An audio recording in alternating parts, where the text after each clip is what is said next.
más otros personajes involucrados y cuáles fueron todos los elementos que llevaron a la Fiscalía a determinar la existencia o la presunta existencia de una organización llamada Los Guayquis en la Sombra.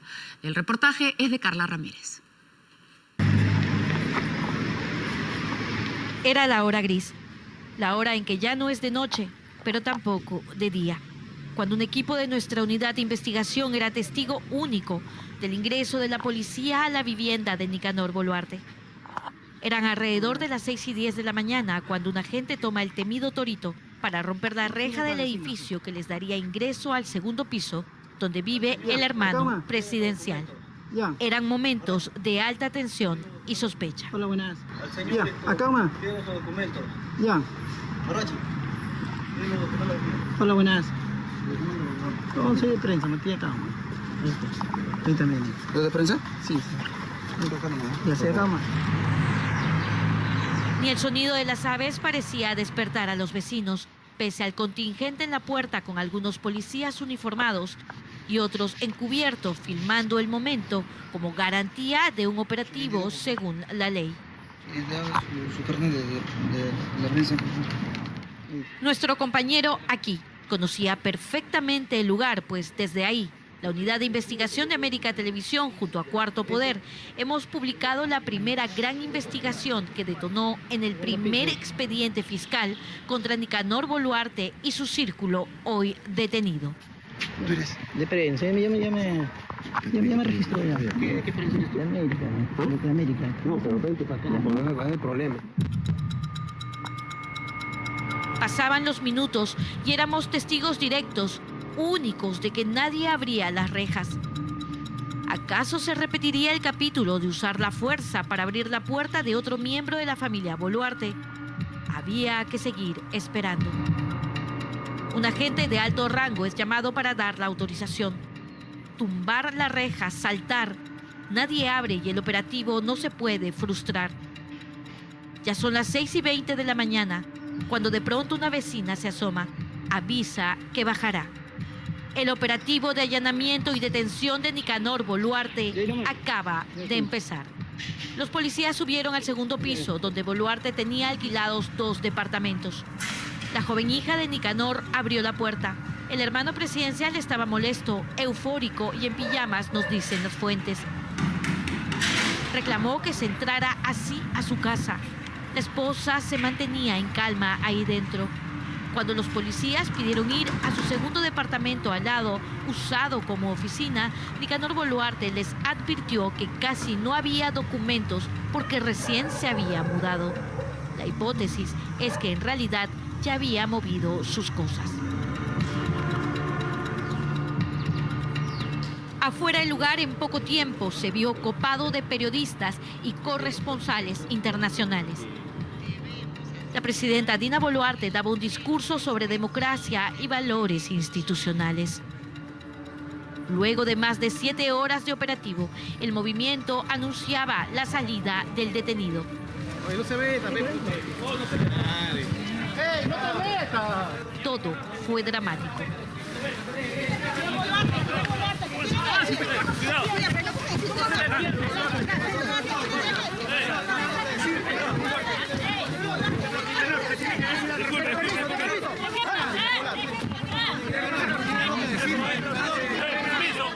Nicanor Boluarte había pedido que le cubran el rostro. Usó una gorra y una mascarilla. Las esposas estaban totalmente cubiertas por una casaca negra. Agentes policiales llevaban consigo la impresora que usaron en el operativo.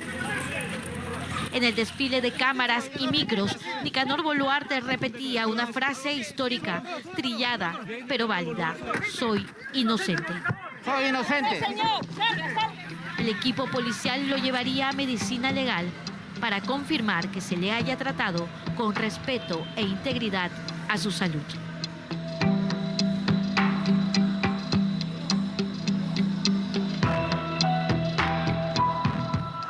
La debacle legal de Boluarte empezó con este reportaje emitido el 5 de noviembre del 2023 que hizo arder Palacio de Gobierno, según nuestras fuentes ahí. Un abogado de la presidenta Boluarte le había dicho que su hermano fue grabado por policías, pero no.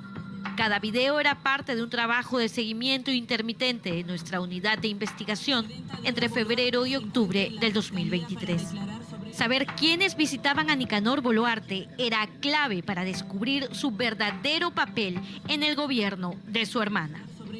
En el seguimiento vimos pasar a varios personajes hoy considerados por la Fiscalía como parte del esquema de corrupción bautizado como los Waikis en la sombra y cuyas vinculaciones con el poder fueron reveladas en 13 reportajes publicados por Cuarto Poder entre noviembre del 2023 y mayo de este año. El visitador constante de Boluarte era Víctor Torres Merino, amigo de la infancia y gestor del partido Ciudadanos por el Perú. Torres hoy está detenido. Otro amigo frecuente es Edwin Ugarte Nina, con órdenes de servicio en el MIDIS y contratos en este gobierno. Ugarte Nina hoy está detenido. Ugarte Nina. ¿Qué decir de Jorge Chingay, activo en la campaña electoral y quien habría colocado a su hermano Noriel como prefecto de Cajamarca? Tanto Jorge en Cajamarca como Noriel Chingay están hoy detenidos. Zenobia Griselda Herrera Infaltable Vázquez. en el expediente fiscal, Griselda Herrera, presente en chats y audios exigiendo los cupos que denunciamos en Cuarto Poder y presente también como detenida en la audiencia del Poder Judicial. ¿Cómo no mencionar a Nixon Hoyos, alcalde de Nanyoc en Cajamarca, quien luego de llevarle un regalo de cumpleaños a Nicanor Boluarte, recibió un aumento de presupuesto de 20 millones de soles? Hoyos no está detenido, pero está en calidad de investigado desde que emitimos este reportaje. El 7 de noviembre pasado, el equipo especial de la Fiscalía contra la Corrupción del Poder de Marita Barreto inició investigación preliminar contra Nicanor Boluarte y el alcalde Hoyos por los presuntos delitos de colusión agravada y tráfico de influencias. Las pesquisas fiscales empezaron 2 días después de emitido el primer reportaje sobre los visitantes a Nicanor Boluarte. El 26 de noviembre del 2023, este hombre, Teo Berrut, ex mano derecha de Dina Boluarte, denunció que los hermanos Boluarte hacían uso de prefectos y subprefectos para inscribir ante el Jurado Nacional de Elecciones al partido Ciudadanos por el Perú, CPP. Ellos querían tomar las prefecturas como un colchón social para lograr la captación de firmas. Casi 6 meses después de esta entrevista, Teo Berrú se convirtió en uno de los testigos de la Fiscalía que hoy ha logrado la detención de Nicanor Boluarte y su entorno. Son más de 4 veces que yo he declarado ante el Grupo Especial de Fiscales. Teo ha entregado a la Fiscalía chats de WhatsApp, los mismos que publicamos en noviembre pasado, con el número de Nicanor Boluarte coordinando e interactuando con prefectos y subprefectos asuntos políticos de su partido Ciudadanos por el Perú. ¿Quién seleccionaba a los prefectos y subprefectos de este país? El señor Víctor Torres con el señor Jorge Ortiz Marreros y el señor Nicanor Boluarte Segarra. Los 3 hacían la selección. Ante Cuarto Poder y ante la Fiscalía, Teo Berrut también ha denunciado a este hombre, Jorge Ortiz Marrero, director de Gobierno Interior del Ministerio del Interior, quien le ofreció un cargo de prefecto provincial siempre que los Boluarte le dieran permiso. El señor tasativamente me dijo, Teo, la primera palabra la tiene mi presidenta Dina Boluarte, con la que yo despacho directamente con ella. Y la última palabra la tiene el señor Nicanor Boluarte, que de hecho es una cuestión ilegal, y al siguiente día tienes que me dé una llamada, al siguiente día tienes tu resolución. Cuando lo buscamos, Jorge Ortiz se negó a respondernos. Se escapó de nuestras cámaras, como las casi 48 horas que se mantuvo no ha habido. Recién anoche, Ortiz se ha entregado a la justicia y hoy duerme en una carceleta de la prefectura. Yo he visto in situ cómo se han usado los prefectos o subprefectos para llenar fichas de inscripción para jurar unas elecciones, requisito fundamental, si no, no eres subprefecto. Estos señores querían hacer un partido usando a funcionarios de Estado. Fichas de afiliación, como se le puede decir, planillones. Los testimonios empezaron a llegar a granel desde distintas partes del país. La hermana de la presidenta estaba a nivel nacional recolectando firmas, pero esto se estaba haciendo en diferentes provincias. El entonces prefecto regional de Cajamarca, Noriel Chingay, grabado junto a Nicanor Boluarte por nuestras cámaras, era acusado de traficar con los subprefectos sus nombramientos a cambio de fichas de afiliados para inscribir al partido CPP. Ellos dicen que le piden a los subprefectos 3.000 soles, 5.000 soles, que es un aporte para el partido. Es un aporte para el partido, que es un aporte para el partido del número 2. Así lo mencionan ellos. ¿Y el número 2 quién es? El señor Nicanor Boluarte. En Cajamarca, la EFICOP ha logrado el testimonio del colaborador eficaz 02-2024, quien ha brindado información detallada acerca del nombramiento de prefectos y subprefectos a cambio del pago de sumas de dinero, especificando siempre el papel que desempeñaba el investigado Noriel Chingay, exprefecto. Este colaborador ha entregado vouchers de 3.500 soles, 2.000, 3.500 soles, 4.000 y más, pagados por un puesto de prefecto en este gobierno. La Fiscalía también ha ido de Cajamarca hacia San Martín, en específico, para detener a esta mujer, Griselda Herrera, sindicada operadora de Nicanor Boluarte, que este sábado también estuvo en audiencia. Este personaje también fue puesto al descubierto por Cuarto Poder. Hola, buen día. En enero, la unidad de investigación buscó los descargos de Herrera, acusada de exigir a prefectos y subprefectos de San Martín cupos y firmas de afiliados para el partido CPP, a nombre de Nicanor Boluarte. Queremos entrevistar. ¿Usted es el señor Navarro? No. Señor. De todos los casos, pocos tan redondos como San Martín, donde hasta el prefecto regional Armando Villalobos terminó denunciando a los que antes habían sido sus amigos y aliados. Y yo sentía, en este caso, una presión política y hasta un hostigamiento, que ella tenía el poder del respaldo, como siempre decía, del número 2. ¿Y el número 2 es? El doctor Nicanor Boluarte. Hasta los subprefectos como Atiliano Delgado en Bellavista tenían audios y vouchers. Los entrevistábamos y él renunciaba por lo duro que es ser subprefecto de este gobierno. Nos obligaban y chantajeaban a la vez. Ajá. Claro. O sea, o me dan las fichas. Exactamente, porque se había comprometido con 10.000 firmas en la región San Martín. El sábado sí que ha sido agitado para Nicanor Boluarte, acusado de ser el segundo de la organización criminal que lidera una mujer no identificada en el papel, pero cuya identidad podemos suponer. Por la mañana pasó control de identidad ante el juez, reclamó por la visita de su médico. Tengo la glucosa alta, sufro de hipertensión, del asma y arritmia cardíaca. Está en mi historia clínica.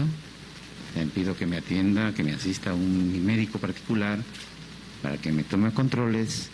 Si bien es cierto estoy medicado, pero quisiera que me visite mi médico particular para supervisar mi estado de salud. Calmado, midiendo el terreno, el abogado y hermano mayor de la presidenta está por primera vez detenido. Señor Nicanor Boluarte, para Cuarto Poder, por favor. ¿Se arrepiente de haber usado el partido CPP para copar prefecturas? Señor Nicanor, por favor. Hemos visto a su esposa acá. Algo que decir a la familia, por favor. A su hermana, la presidenta. Se dice que su hermana ha intentado, hay un reporte, captar a policías para ayudarlo, señor Nicanor. Por favor, algo que decir. Nicanor Boluarte no quiere hablar con el medio de comunicación, con el programa que ha presentado a la fecha 13 reportajes de investigación sobre su andar. Está esposado, pero esconde esa vergüenza con su casaca y el silencio total. Son las 10 de la noche y será llevado a dormir a las carceletas de la Fiscalía de la Nación para un mayor resguardo y seguridad.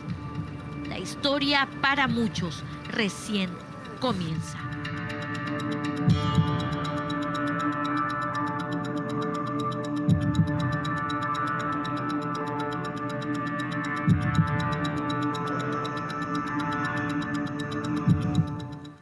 Si uno lee los documentos con los que se ha sustentado el operativo del viernes y, por supuesto, si uno ha visto todos los reportajes que hemos venido presentando en los últimos meses, queda claro que son muchas las evidencias que complican seriamente la situación de Nicanor Boluarte. Ustedes han vuelto a escuchar al testigo Teo Berrut y se ve en los chats cómo el señor Nicanor Boluarte tiene un papel fundamental en la creación de estos grupos de apoyo, utilizando prefectos y subprefectos para su propio proyecto personal, su partido político. Es más, el chat empieza diciendo Nicanor Boluarte crea este grupo.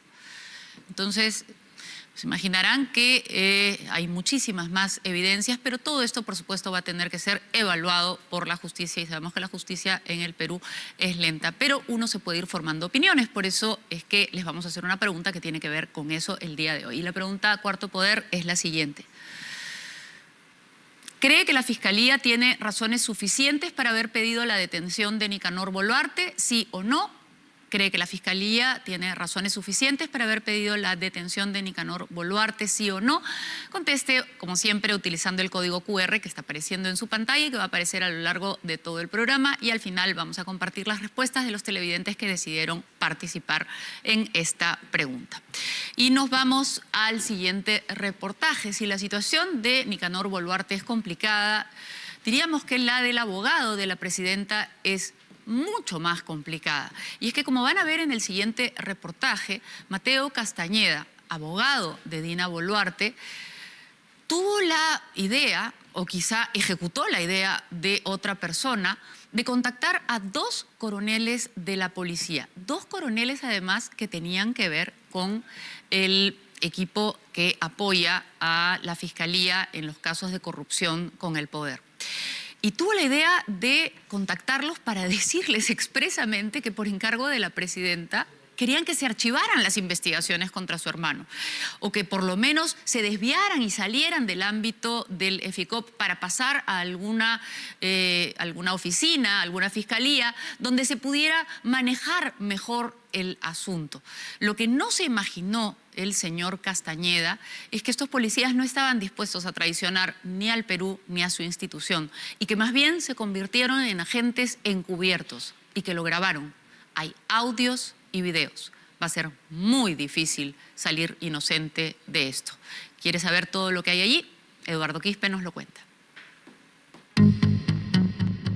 El martes 6 de febrero de este año, el policía Walter Lozano recibió la llamada de un viejo amigo abogado, quien lo sorprendió con un mensaje.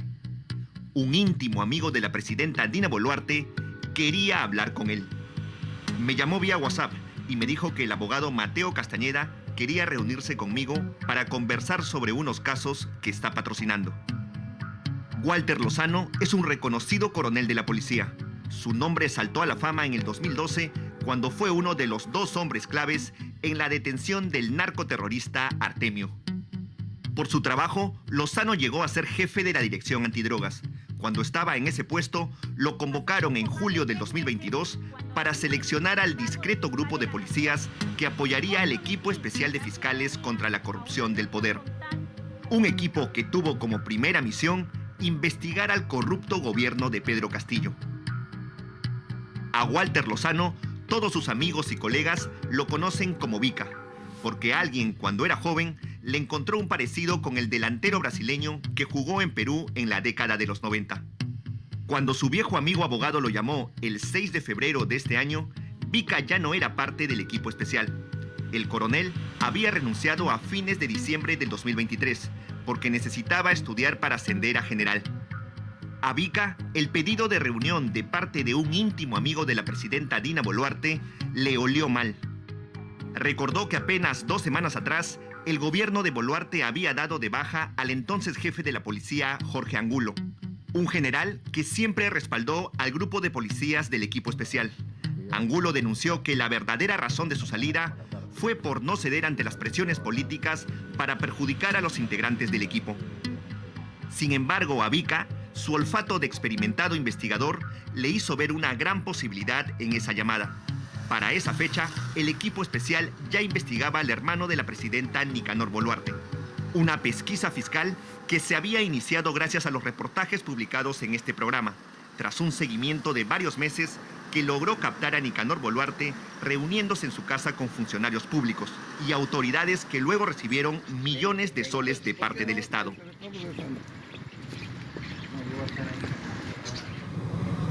Esas dos razones hicieron que Vika piense en un plan. Iría a reunirse con el amigo íntimo de la presidenta, pero antes se cubriría legalmente. Contó todo en la fiscalía y le dieron un estatus especial para este caso. Para ganar tiempo que me permita poner en conocimiento del equipo especial, le dije a mi amigo abogado que por el momento no disponía de tiempo porque estaba estudiando, quedando que le confirmaría una fecha más adelante. La otra mitad es agente inteligente. Ese mismo día de la llamada 6 de febrero, Vika llamó a su colega y amigo, el coronel Harville Colchado. Colchado fue otro hombre clave en la detención del terrorista Artemio y también fundó el equipo especial de policías que investigó la corrupción en el gobierno de Pedro Castillo. El apodo policial de Colchado es René, siempre serio pero efusivo cuando no se trabaja como exige la misión. Y justamente una nueva misión era la que Vika ya tenía en mente cuando llamó a René. Pedí la aplicación de la técnica especial de investigación de agente encubierto. 2 días después, el 8 de febrero, un fiscal del equipo especial autorizó que Vika sea formalmente un agente encubierto. Los tiempos fueron perfectos, porque justo ese día su viejo amigo abogado volvió a llamar. Se volvió a comunicar vía WhatsApp conmigo, indicándome que el abogado Mateo Castañeda le había dicho que no se olvide de hacerme recordar sobre la invitación a la reunión pendiente. Como Vika ya era agente encubierto, pactó la reunión para ese mismo día. Quedaron a las 7 de la noche en este restaurante, Las Terrazas de Pardo en Miraflores. Fui al restaurante donde me encontré con mi amigo. Nos sentamos en el interior del restaurante, indicándome que el abogado Mateo Castañeda estaba en camino. A los pocos minutos hizo su entrada al restaurante el amigo y consejero de la presidenta Dina Boluarte, Mateo Castañeda. Se saludaron, rompieron el hielo con un par de bromas y hablaron sobre algunos casos del equipo especial, hasta que el panorama cambió. Me preguntó si yo ya estaba apto para ser general, respondiéndole que aún no, que me presentaba al ascenso en el 2026.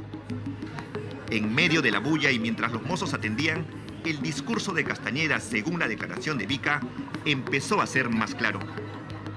Me dijo que había hablado con la presidenta de la República, Dina Boluarte, de quien me dijo le había encargado hacerme llegar su aprecio y consideración. Mientras revisaban la carta del restaurante, Castañeda le dice a Vika que a diferencia de René, él sí le caía en gracia a la presidenta y que por esa razón le haría un pedido especial. En ese momento, el hombre de confianza de Dina Boluarte dejó los filtros y fue claro. Le dio el mensaje que la mandataria le había encargado transmitir a Castañeda. Me dijo que me traía la solicitud directa de ella, que consistía en que se archive las investigaciones contra su hermano Nicanor Boluarte, que se venían llevando en el equipo especial, y que a cambio, la presidenta Dina Boluarte me protegería ante cualquier asunto que necesite como oficial de la PNP, y lógicamente, ascenderme al grado de general. Vika le dijo a Castañeda que ya no estaba en el equipo especial por sus estudios y que los únicos que tenían competencia en el caso eran la fiscal Marita Barreto y Harville Colchado. Al ver mi negativa como plan B, me propuso que lo apoyara, por la amistad y consideración que saben me tienen la doctora Marita Barreto y el coronel Colchado. Interceder ante ellos para que accedan al pedido que iba a hacer por escrito. Se agradece la amable asistencia. Ese escrito al que Mateo Castañeda hizo mención es el que presentó formalmente días después ante la Fiscalía. Pedía que el caso de Nicanor Boluarte no sea investigado por el equipo especial, sino por una Fiscalía común anticorrupción. Dijo que pediría que las investigaciones contra Nicanor Boluarte pasen a una Fiscalía común anticorrupción, donde él se encargaría de solucionarlo, es decir, conseguir su archivamiento y de esa forma cumplir con la solicitud de la presidenta. Vika siguió con el plan de ganarse su confianza y le dijo a Mateo Castañeda que no perdía nada enviando ese escrito. Me dijo que todo el apoyo que yo brindara para sacar adelante su pedido, él se encargaría que la presidenta Dina Boluarte me lo retribuya. Según el testimonio de Vika, Mateo Castañeda insistió y le pidió que le dé un mensaje a René, que a cambio de su apoyo, él como abogado y cercano a la presidenta Dina Boluarte, lo ayudaría e intercedería para que no le suceda nada y que en cualquier momento buscaría hablar con él para darle esa tranquilidad. La reunión duró 1 hora. Vika fue el primero en irse, pero antes de salir, Castañeda, sonriente, habló por última vez. Dijo que esperaba pronta respuesta y positiva. Luego procedí a retirarme del lugar. Lo que el abogado de los Boluarte no sabía era que el policía no había ido solo a esa misión. Un hombre de inteligencia que pertenece al equipo especial en una mesa contigua grabó la reunión en audio y video. Con tu carta. Luego de la reunión con Vika, el abogado Mateo Castañeda decidió contactar a René. Para concretarlo, buscó a un antiguo amigo policía. Lo que Castañeda no sabía era que ese efectivo en situación de retiro era uno de los mentores de Vika y René. Su nombre es Carlos Morán, el hombre que en 1992, con solo 31 años, formó parte del valeroso grupo de policías que capturó al terrorista Abimael Guzmán. 15 años después de la llamada captura del siglo, en el 2007, Carlos Morán era el jefe de la policía y le encargaron una nueva misión: formar un equipo dedicado a tiempo completo a la búsqueda del narcoterrorista Artemio. Morán reclutó a un grupo de policías jóvenes, entre los que destacaban un par de treintañeros entusiastas. Eran Vika y René. Por eso, cuando Mateo Castañeda llamó a Carlos Morán, no sabía que estaba cometiendo un error. Ese mismo día, Morán le cuenta a René que el abogado de la presidenta quería hablar con él. René entiende rápido. Primero Vika y ahora él. Al igual que su amigo, se protege legalmente y se convierte en agente encubierto. Pactó la reunión para el jueves 14 de marzo, en el restaurante miraflorino Pescados Capitales. El día esperado llegó y mientras la presidenta Dina Boluarte promovía la inclusión femenina en el ámbito empresarial, su consejero legal Mateo Castañeda, casi al mismo tiempo, llegaba al restaurante para incluir a René en un plan ilegal según la versión de la gente. Es ahí donde me pidió que le informe cómo iba la investigación a su patrocinado Nicanor Boluarte. Me preguntó por qué no se había admitido el escrito para que la investigación contra Nicanor sea derivada a una fiscalía anticorrupción, respondiéndole que había aún diligencias pendientes. El dato era correcto. Las diligencias contra los funcionarios que visitaron la casa de Boluarte estaban por realizarse, como esta en Cajamarca. Mateo Castañeda dijo que entonces tenía que hacer todo lo posible para que archive esa investigación. También me pidió que le informe si es que algún colaborador eficaz había declarado contra la presidenta Boluarte. Se calmó un poco cuando sirvieron las bebidas y le explicó a René cuál sería el beneficio. A cambio de ese archivamiento, la presidenta Boluarte cuidaría y no me sacaría de la DIVIAC, ni del equipo especial, y tampoco me pasaría al retiro. René, en su condición de agente encubierto, acepta la propuesta. Castañeda, más relajado, aceptó, pero a la vez hizo una advertencia. Me dijo que estaba bien y le informará a la presidenta el acuerdo que habíamos pactado, pero también dijo que si no cumplía con esos acuerdos, la presidenta lo tomaría como una traición y ella, como jefa suprema de la policía, podría perjudicar. La supuesta amistad entre René y Castañeda se puso a prueba al día siguiente. Se refiere a un reloj de $14.000 que usted estaría usando y que queremos saber si usted lo ha declarado o no, y si no, ¿quién se lo dio? Es de antaño, lo uso muy eventualmente. El caso Rolex estalló. La fiscalía abrió investigación contra Dina Boluarte y, según la información fiscal, Mateo Castañeda buscó apoyo en su nuevo amigo René. Castañeda llamó a Carlos Morán y le dijo que necesitaba reunirse con él en su oficina. Le avisó que la presidenta necesitaba escuchar a René para confirmar su lealtad ante las nuevas investigaciones. La reunión se concretó el lunes 25 de marzo en el estudio del abogado. Cuando Morán llegó, encontró a Mateo Castañeda. Como lo esperaba, estaba la presidenta Dina Boluarte. Y había un invitado más que fue una sorpresa. Era Nicanor Boluarte. Esa es la contrainteligencia. Morán llamó a René y todos los presentes lo escucharon. De acuerdo al plan, ambos se mostraron colaboradores y René le dijo que le avisaría con tiempo de cualquier información contra la presidenta. Sin embargo, 4 días después de esa comunicación, el plan se puso a prueba y las cosas empezaron a fallar. La Fiscalía Suprema allanó la casa de Boluarte y le pidieron ayuda a René, quien para la presidenta ya era un aliado. René no iba a filtrar ninguna información. Lo que hizo cuando llegó a la casa de Boluarte fue llamar a Morán. Le dijo que le escribiría pero que no le conteste.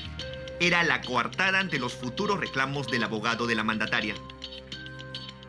Cuando ya estaba en la puerta de la casa de Boluarte, mientras esperaba que abran la puerta, René aplica el plan y le escribe a Carlos Morán: contésteme urgente, vamos a allanar la casa de la número 1. Llámeme urgente. Por supuesto, tal como habían quedado, Morán no contestó porque casi al mismo instante, René ordenó abrir a la fuerza la puerta de la casa de la mandataria. El abogado de Boluarte hizo pública su molestia porque René y sus agentes rompieron la puerta de la casa de la mandataria. En privado, el reclamo fue más efusivo. Mateo Castañeda organizó una nueva reunión a través de Morán. Le dijo que sería por teléfono y que él lo llamaría. Morán y René se reunieron cerca del Óvalo Higuereta y llamaron al abogado de la presidenta desde el auto. Castañeda respondió y le dijo a René que la presidenta estaba furiosa por cómo entraron a su casa. Le dijo que debía sancionar al efectivo que lo hizo. Por alguna razón, Mateo Castañeda no rompía la relación con René.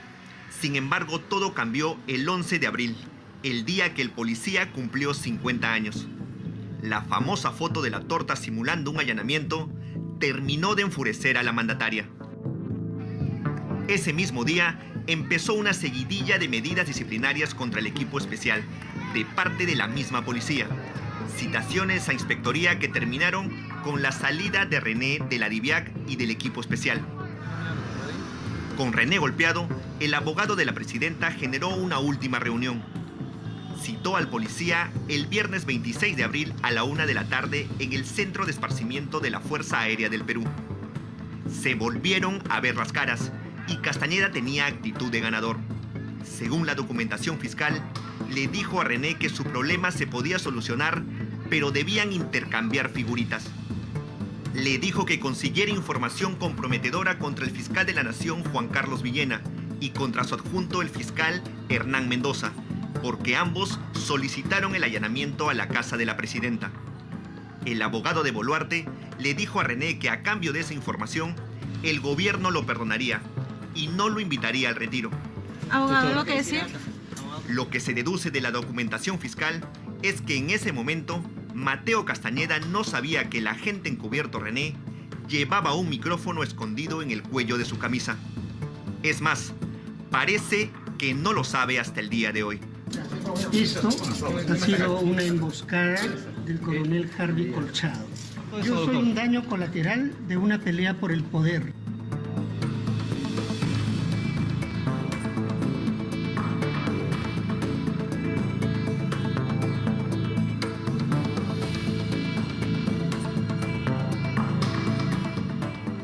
Ha sido una emboscada de Harvey Colchado. No sé qué llama más la atención, si el descaro o la torpeza, porque evidentemente lo que ha sucedido es que Harvey Colchado le ha tendido una trampa al grabarlo, pero eso es porque él intentó corromper a este policía y al otro también. Intentó ofrecerles beneficios a cambio de que archivaran investigaciones. Les lanzaba mensajes amenazantes o tentadores, por decirlo de alguna manera, que la presidenta los podía ayudar si se portaban bien o la presidenta los iba a castigar si se portaban mal. Y portarse bien o portarse mal tenía que ver con no investigar al hermano y no investigar al final, porque queda clarísimo, por más que haya niveles en los que solo ciertos fiscales puedan investigar a la presidenta, queda clarísimo que la presidenta estaba al tanto de todo esto y que por lo tanto está involucrada en todo esto. Vamos a ver más sobre ese tema, pero ahora vamos a conversar con Eduardo Quispe justamente sobre las actuaciones o algunas actuaciones extrañas de la presidenta Dina Boluarte que tienen que ver con su abogado. ¿Cómo estás, Eduardo? Hola, Sol. ¿Cómo estás? ¿Qué tal? ¿Cómo estás? Bueno, no solo hay este reportaje, también hemos accedido a un video de una presencia extraña el día de ayer. ¿Qué nos vas a mostrar? A ver, ayer en la mañana pasó un hecho raro, sospechoso, en Miraflores. Cuando sale esta orden del Poder Judicial para detener a los involucrados en el caso del señor Nicanor Boluarte, también se habilitan para que se allanen varias casas y oficinas. Una de esas oficinas era la del señor Mateo Castañeda, abogado de los hermanos Boluarte. Que hemos visto en el reportaje del edificio donde se ubica. Correcto. Esta oficina... Y en este momento estamos viendo un video donde se ve un auto. Correcto. ¿Qué es lo que pasa ayer a las 9 de la mañana? Los allanamientos continuaban en el edificio donde funciona la oficina del señor Mateo Castañeda. Y alrededor de las 9:15 de la mañana más o menos, cuando los policías están haciendo el allanamiento, están recogiendo información, que es documentos, computadoras, etcétera, de la nada llaman a la puerta. Tocan a la puerta, los policías abren y se dan con la sorpresa que afuera está parada la presidenta de la República con un grupo de personas de su seguridad. Este auto es el auto que llevó a la presidenta a las oficinas que estaban siendo allanadas durante el allanamiento. Correcto, este es el auto. Es un Audi que está asignado a Palacio de Gobierno y que regularmente se usaba, el señor presidente, el expresidente Pedro Castillo, lo usaba, digamos, para situaciones más informales. Sí, porque hemos visto en otros videos que la presidenta, cuando va a actividades oficiales, normalmente va en un auto negro, ¿verdad? Correcto, así es. Y este auto blanco es un auto que también corresponde al despacho presidencial, pero que se usa solo en algunas ocasiones. Así es. Y el video que estamos viendo es momentos después de lo que yo te narro, que es cuando llega la presidenta, toca la puerta, ve a los policías, se sorprende que los policías están ahí adentro y la presidenta automáticamente da media vuelta y se va. Y entonces la han visto cara a cara. Claro, se han visto cara a cara. La presidenta, como te digo, ha estado con un grupo de su seguridad. Y ella no sabía que estaba el allanamiento. Es que ahí hay un detalle. Cuando piden el allanamiento, en el caso del señor, de las oficinas del señor Mateo Castañeda, piden en la oficina 702 de ese edificio. Ya. Cuando los oficiales llegan al lugar, se dan cuenta que Mateo Castañeda no solo tiene el 702, sino también el 703. Ah, ya. Entonces piden una ampliación de la medida judicial. Ok, entonces estamos viendo otro video ahora. Ese es el mismo auto. Esto es en septiembre del año pasado. Lo que demuestra este video es que la presidenta usa regularmente este auto Es el y mismo, se ve la placa, ¿no? El mismo auto donde se ve la placa. EGK 267, está asignado a Palacio de Gobierno. Y es un Audi blanco. Este es otro evento que simplemente el video sirve para comprobar que es un auto que la presidenta utiliza. El video sirve para confirmar que el auto que estuvo ayer en Miraflores es el mismo auto que aparece en esta imagen y que la presidenta sale de su casa, lo aborda y se va en septiembre del año pasado. Ya, y por lo tanto lo usa con cierta regularidad. Y hay un dato, digamos, curioso. Este auto fue registrado también por Cuarto Poder en noviembre del 2021, cuando el expresidente Pedro Castillo visitaba Zarratea. Por eso te decía al inicio... Era el mismo auto que usaba Pedro auto. Castillo para ir a Zarratea. Correcto, es el mismo auto. Entonces, es un dato curioso porque, como te decía... Ahí está el video. Ahí está el video. El expresidente Pedro Castillo lo usaba para, ya tú te imaginas, por la información que tenemos y las investigaciones que se han hecho en este programa, digamos, para gestiones no muy santas, ¿no? Y es el mismo auto que ayer ha usado la presidenta Dina Boluarte para ir a las oficinas de su abogado Mateo Castañeda.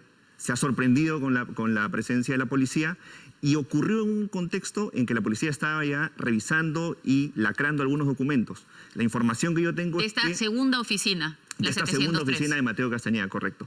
La información que yo tengo es que entre esos documentos les llamó la atención a los policías, encontraron el papel que Harville Colchado presenta a la policía pidiendo su apelación por la suspensión que le dio. ¿Qué hacía un papel que no tenía que estar ahí. Un papel que, digamos, es público en cierta medida, pero que claramente muestra que el señor Mateo Castañeda tenía un interés en el caso del coronel Harville Colchado. Bueno, ya con los audios y los videos que le han grabado, poco es lo que se puede sumar. La situación está verdaderamente complicada. Pero gracias, Eduardo. Vamos a presentar algunas cosas más, porque no solo indirectamente es que a través de su abogado, la presidenta Dina Boluarte ha tratado de enterarse o de influir en las investigaciones de su hermano. También esta semana, el martes, citó o conminó más bien a ir al jefe de la DIVIAC, y el que además era porque la disolvió después, cabeza del equipo especial de policías que apoyaba al equipo fiscal especial en la lucha contra la corrupción en el poder. Lo citó en la mañana del martes en Palacio de Gobierno, algo que llamó muchísimo la atención de este jefe policial, porque por rango no tendría por qué haberse dirigido a él para pedir información. Y la información que le pidió, la verdad, no correspondía a hacer esas preguntas. Además, la última frase sonó amenaza. ¿Quieres saber cuál es todo el detalle? Lo cuenta José Miguel Hidalgo. Eran las 7 de la mañana del martes 7 de mayo. No era precisamente un día de suerte. A esa hora, en Palacio de Gobierno, los únicos que ingresaban a la casa de Pizarro era el personal de limpieza, servicio de alimentos y un cambio de turno entre los soldados miembros del batallón histórico Húsares de Junín. Dos periodistas de la Unidad de Investigación de América Noticias tienen un dato crucial que confirmaría la desesperación de la presidenta Dina Boluarte por conocer qué planeaba el equipo especial de policías que investiga la corrupción en el poder, y donde justamente uno de los investigados es su hermano Nicanor.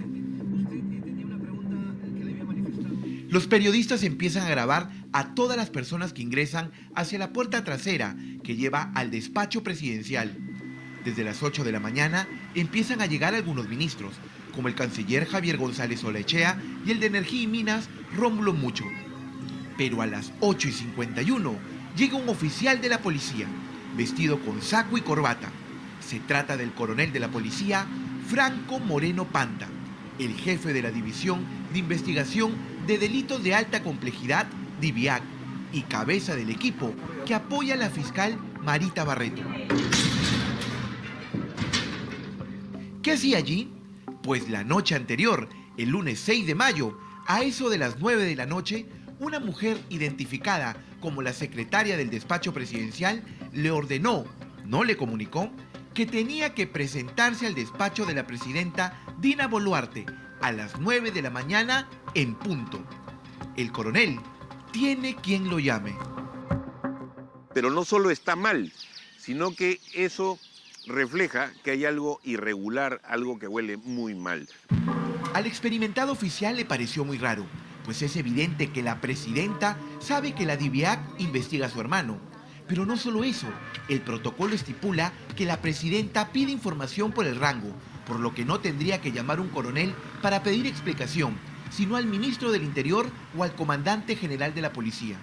El coronel Franco Moreno Panta dio parte a su oficial de cumplimiento, dio parte además a su superior y obviamente también tiene conocimiento la fiscalía de esta situación, ¿no? Moreno le avisa a su jefe y también deja constancia de su visita a la fiscal Marita Barreto, coordinadora del equipo especial contra la corrupción del poder, EFICOP.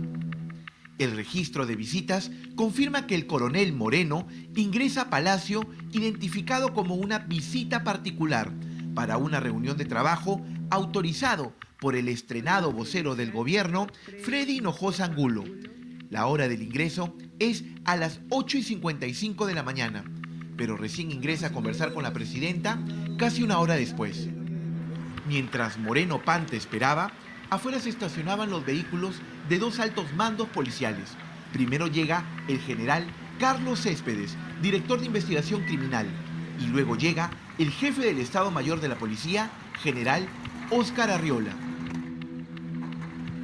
Casi cerca de las 10 de la mañana, Moreno ingresa a hablar con la presidenta.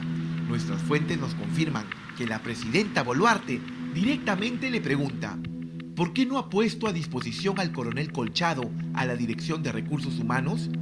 Pero esa no sería la pregunta más incómoda. La presidenta consulta: ¿quién maneja la caja de la DIVIAC? ¿Y el dinero de inteligencia, quién lo maneja? Es dinero del pueblo, coronel. Eso ya era muy extraño. Preguntas que podían ser respondidas por el ministro, Boluarte se las hace al jefe de la oficina que investiga, a su hermano. Antes de acabar la reunión, o mejor dicho, interrogatorio, la presidenta le pregunta: ¿y qué investigaciones maneja la EFICOP? ¿Qué opinión tiene sobre el allanamiento a mi casa? El oficial no podía creer lo que escuchaba, pero antes de irse, la presidenta deja un mensaje: a veces hay que tener mucho cuidado con lo que uno hace. Ya afuera, el coronel Moreno es captado por las cámaras de los periodistas de la unidad de investigación. Sale algo desconcertado. Camina hacia el estacionamiento mientras revisa su celular. Ya eran las 10:15 de la mañana del martes 7. Lo que llama la atención es que la reunión con el coronel Moreno es catalogada como una visita particular, cuando lo normal es que sea calificado como Policía Nacional del Perú, algo que sí ocurrió con la visita del general Arriola, como se observa en el libro de registro. Pero ocurre algo curioso. Pese a que los periodistas estaban en la vía pública, en una zona destinada generalmente para los reporteros, personal de seguridad de Palacio se acerca a ellos y pide sus identificaciones. ¿Me puede mostrar su fotografía de prensa, por favor? Sí, un minuto.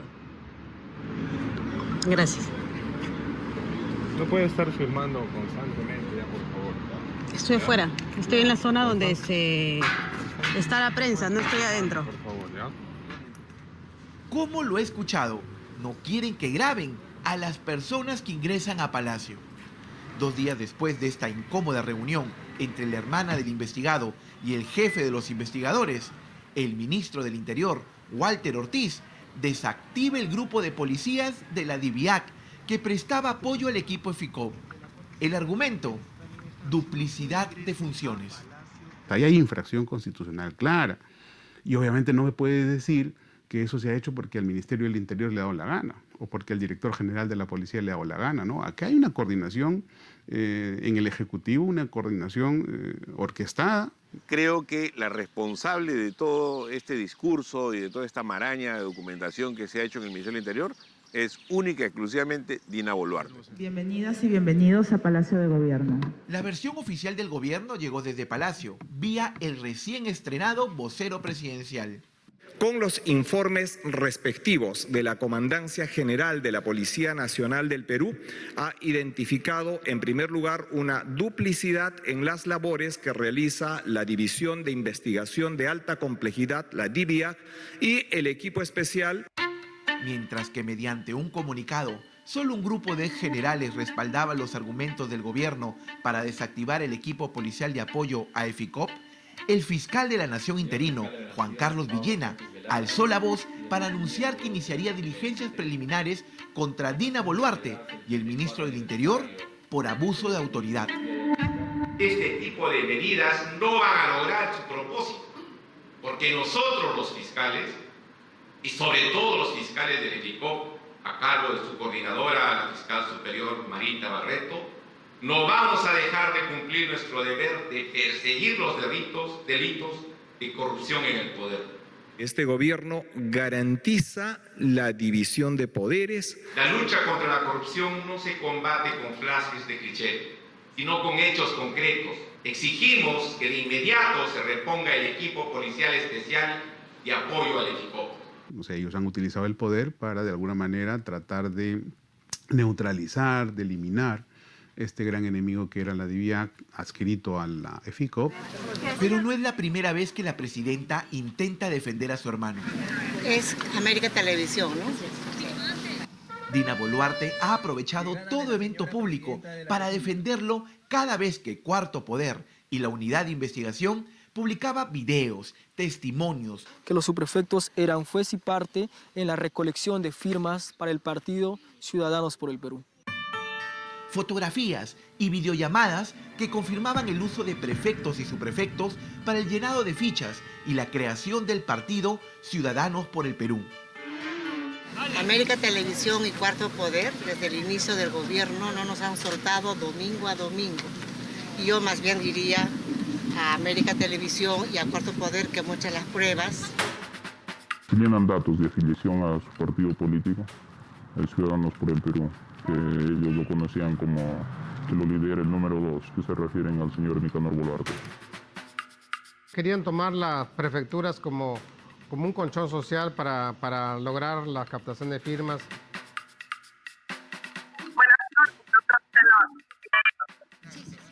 El 19 de febrero de 2023 se mostró por primera vez a Nicanor Boluarte, un hermano privilegiado que caminaba al lado del premier y del ministro de Inclusión Social.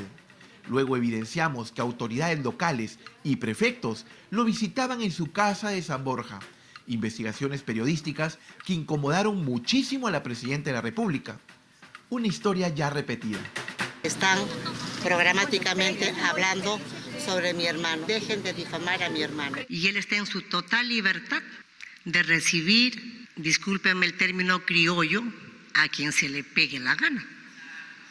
Ese medio de comunicación se atrevió a comparar este gobierno de esta mujer honesta, transparente, que trabaja por el Perú, con el gobierno anterior.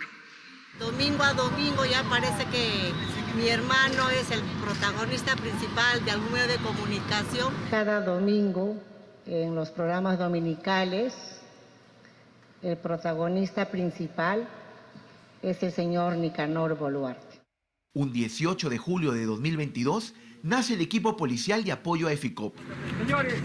Un equipo que investigó a funcionarios del gobierno de Pedro Castillo.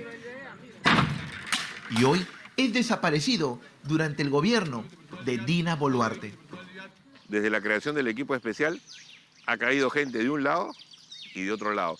Lamentablemente, aquella gente que aplaudía cuando cayó Castillo, hoy le llama la atención o le incomoda lo de Dina Boluarte. ¿Este gobierno es igual al anterior? Yo creo que peor. Por desgracia, creo que peor. Primero suspendieron al coronel Harvey Colchado, luego desaparecieron al equipo de apoyo a EFICOP. Lo que para el gobierno son solo procedimientos del Ministerio del Interior, para el actual fiscal de la Nación hay elementos suficientes para investigar al ministro del Interior y a otro Boluarte, esta vez a la presidenta. La investigación ya está en marcha y las consecuencias pueden ser impredecibles.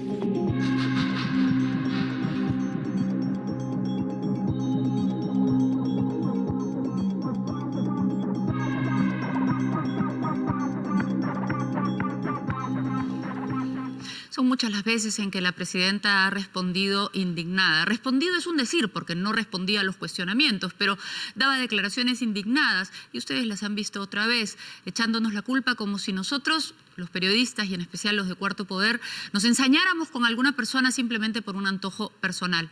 Lo que hemos mostrado todos estos meses son las evidencias de que algo muy irregular estaba sucediendo y lo hemos ido revelando poco a poco, porque lo hemos ido descubriendo poco a poco y la policía, la fiscalía ha ido descubriendo más cosas aún y ellos mismos, el entorno de la presidenta ha demostrado lo que nosotros no hubiéramos podido demostrar. Por ejemplo, con esos audios que le han grabado a su abogado Mateo Castañeda.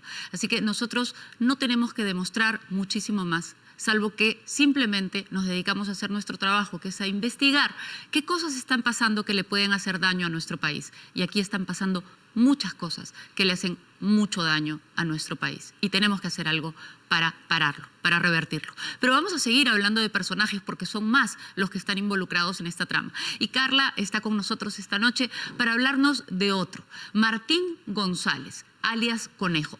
¿Quién es Martín González, alias Conejo, y por qué está detenido ahora? Martín González, alias Conejo, es un hombre de inteligencia de la policía que tiene bastante fama ya desde hace algunos años. El 2017-2018 se hizo fama porque se le responsabilizó por la fuga de César Inostroza. En el periodismo de investigación ya se sabía de este señor, de este policía, quien ahora está en retiro. Se dice que es, digamos, que... ahora está detenido. Ahora está detenido y se dice de él que trabajaba haciendo inteligencia contra inteligencia, pero, digamos, para servir al poder.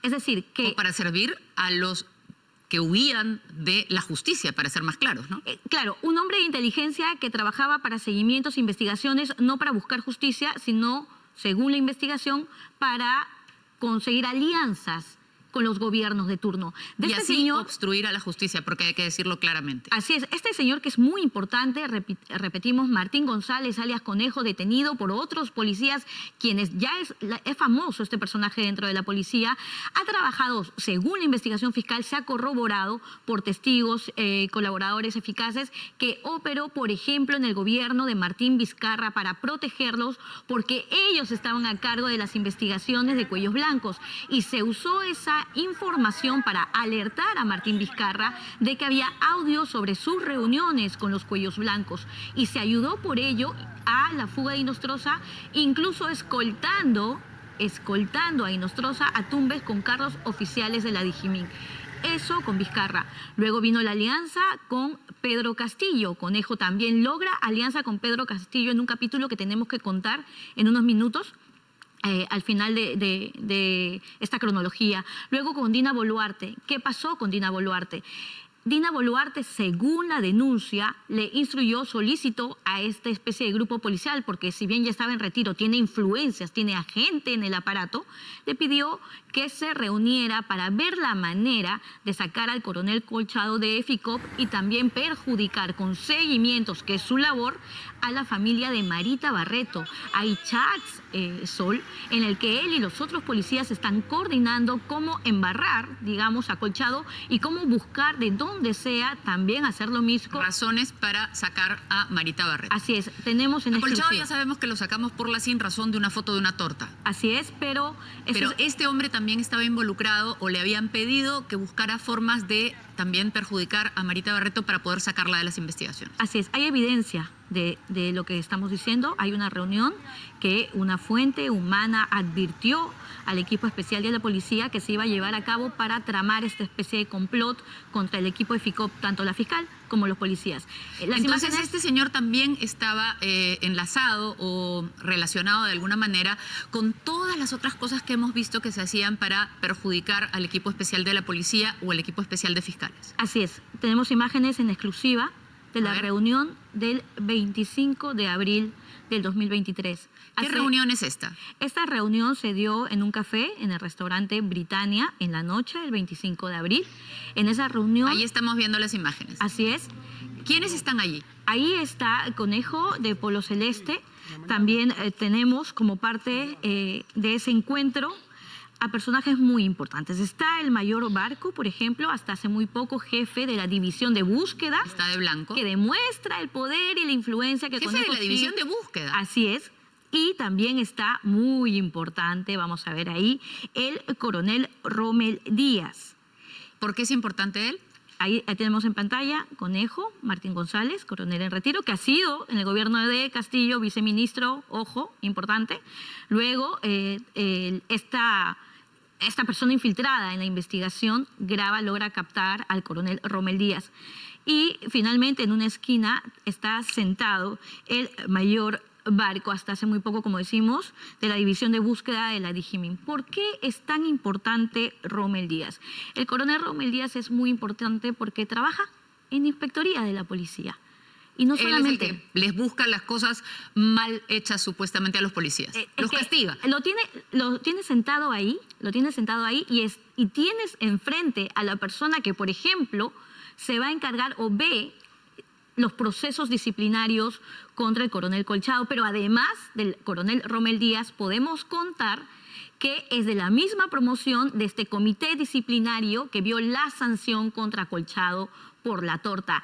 Comité que crearon especialmente el día anterior, además. Exactamente. Acá, por eso es que la hipótesis fiscal respalda que estas reuniones, en un lugar que Conejo ya en otros mensajes y audios ha dicho que era su lugar, digamos, su búnker para atender este tipo de encuentros que nadie debe ver en oficinas. ¿Él lo ha reconocido? Está en audio porque llama a un fiscal de cuellos blancos ofreciéndole testigos y ver la manera de meter en el caso de Cuellos Blancos al coronel Harvey Colchado. Se sabe de una vieja rencilla entre ellos, porque en 2018, cuando se investigaba el caso de Cuellos Blancos, estuvo digamos, Conejo, el alias Conejo, estuvo involucrado en una denuncia porque había querido cobrar una especie de recompensas por información. Y el grupo que descubrió esto le pide información al entonces jefe de IBIAC, Colchado, y Colchado dice, bueno, esto está mal, yo no reconozco estos documentos. Este coronel habría falseado documentos para poder cobrar esto. Pero ahora... Y allí se generó la primera enemistad. Pero bueno, la enemistad básica es porque uno busca capturar delincuentes y el otro parece que busca facilitar la salida de los delincuentes. Este señor está vinculado también a la huida de los sobrinos de Castillo. Así es, y ahí vamos a un punto importante y que es una revelación que vamos a dar en Cuarto Poder, Sol. La Fiscalía tiene ya a Conejo dentro del aparato de Pedro Castillo, con estas conversaciones, ¿no? El entonces ministro Juan Carrasco Millones le habría entregado una tarjeta al sobrino Fray Vázquez para que se contacte con Conejo y vea la manera de ayudarlo, porque ellos se encargan de las investigaciones. A los dos sobrinos se dice que los ayudó. Pero en específico a quien le da, digamos, el dato, el contacto es a Fray. Yeah. Y Fray ha narrado y ha contado en testimonio directo que fue él quien los alertó para que puedan huir. Para que pudieran huir. Pero eso no es lo exclusivo. No, eso no es lo exclusivo. ¿Cómo llega a Dina Boluarte? A Pedro Castillo. Llega al entorno de Pedro Castillo. Exactamente, te voy a contar esa parte porque ese es un dato en exclusivo. Eso lo hemos logrado en Cuarto Poder a través de fuentes que nos están adentro y que nos han ayudado. Eres la reina del suspenso, ¿ah? En grandes revelaciones. Y es lo siguiente. La Fiscalía no sabe, y la información que vamos a dar es que en julio del 2021, cuando Pedro Castillo ya había sido, digamos, nombrado o aceptado oficialmente como próximo presidente del Perú, nombrado como el siguiente presidente. Este señor logró una reunión ¿con quién? Con Vladimir Cerrón, en donde, en la oficina de Josué Gutiérrez, actual defensor del pueblo, en ese entonces defensor abogado del señor Vladimir Cerrón, que además, ojo, cuando asumió el cargo lo felicitó por Twitter. Entonces, en julio del 2021, va este coronel, tiene enfrente a Vladimir Cerrón en la oficina de Josué Gutiérrez y le dice: yo sé, yo te he estado protegiendo, yo estoy al tanto de todos los seguimientos que se han hecho por los casos que te involucran en Junín. Incluso, según nuestro testigo, le muestra fotografías a Vladimir Cerrón. Vladimir Cerrón ve las imágenes, se sorprende y le dice: bueno, ¿qué deseas a cambio? No era un chantaje, era una negociación. Y él le dice: deseo que pongas a esta persona como próximo ministro del Interior. La persona a la que proponía era al fiscal Juan Carrasco Millones, a quien el coronel conoce cuando trabajaban juntos en anticorrupción y contra el crimen organizado. Y lo ponen de ministro. Vladimir Cerrón levanta el celular, llama a Castillo y le dice que ya tiene al nuevo ministro del Interior, que es precisamente Juan Carrasco Millones. Hemos llamado... Entonces tenía una influencia muy grande utilizando sus, digamos, las ventajas que le daba el puesto que tenía y que además mal utilizaba para ayudar a las personas a huir de la justicia. Excelente conclusión. La misma figura que la hipótesis fiscal comenta de cómo empezó con Vizcarra se repetiría entonces con Castillo. Y por lo tanto debe haber querido hacer lo mismo con la señora presidenta Dina Boluarte. Digamos, por lo menos tenemos dos antecedentes previos a este gobierno. Has llamado a las personas que estás mencionando, porque bueno, a Vladimir Cerrón difícil que lo llamemos, pero a Josué Gutiérrez, por ejemplo. Así es, hemos llamado al defensor del pueblo hace una semana. Él nos ha dicho que no conoce a Conejo y que sí ha sido abogado de Vladimir Cerrón, pero justo para julio ya no era abogado de Cerrón, dice. Le hablamos de las características del lugar, de la oficina, de la ubicación, y dijo primero que no, y dijo luego, al final, bueno, sí queda ahí en mi oficina. Vamos a escuchar un audio, a ver si nos aclara un poco más esto. Muy bien. El coronel Martín González, conocido también como Conejo. No, jamás, nunca en mi vida lo he conocido. Jamás he atendido al señor Vladimir Cerrón con alguna persona, nunca. Así, contundente. Usted tuvo una oficina que estaba por Kentucky, ¿verdad? Por la Universidad San Martín de Porres, por Javier Prado. No, mi oficina era en Las Flores. En Las Flores. Javier Prado con Las Flores. Sí, ya, usted sigue... Ahí, como usted dice, pues en Kentucky. Bueno, no, pero sí, porque la oficina queda donde él dice y donde tú le estabas diciendo, solo que tú estabas mencionando un lado del restaurante y él está mencionando el otro. Así es. Hemos llamado también al exministro Juan Millones, nos ha dicho que conoce Juan Carrasco Millones, quien ha aceptado que tiene incluso una especie de afecto, admiración por el coronel González alias Conejo y también por el otro presente en la reunión, por Rommel Díaz. También tiene un entonces especial. él sí ha reconocido. Pero en todo caso... Pero también... dice que no, que a él no lo han recomendado ellos, ¿no? Que eso lo rechaza. Esto va a ser investigado también por la Fiscalía. El señor Martín González está detenido. ¿Por qué cargo ahora, brevemente? Se habla directamente de una organización criminal. Tiene el martes la audiencia para ver su prisión preventiva. Ok, muchísimas gracias. Y ahora vamos a ver un reportaje hecho por ti sobre Víctor Torres. El verdadero Huayqui. Sí, el Huayqui original. Gracias. Y sí, vamos con eso. Víctor Torres, llamado el Huayqui original o el verdadero Huayqui, era o es un íntimo amigo de Nicanor Boluarte, muy cercano a la presidenta Dina Boluarte desde la infancia. Por eso se le dice el Huayqui original. Crecieron juntos en el pueblo donde nacieron y él también se ha visto involucrado en estas investigaciones, también está detenido y lo que quizá sorprende más es cómo con él se extiende además el rango de o el ámbito de la corrupción. ¿Por qué? Porque Víctor Torres tiene una conexión con el Ministerio de Transportes. Él trató, influyó en poner una persona nada más y nada menos que en Provías Descentralizado, una institución que ya es famosa por el tema de la corrupción vinculada al gobierno de Martín Vizcarra. Para entender esta historia, el siguiente reportaje de Carla Ramírez.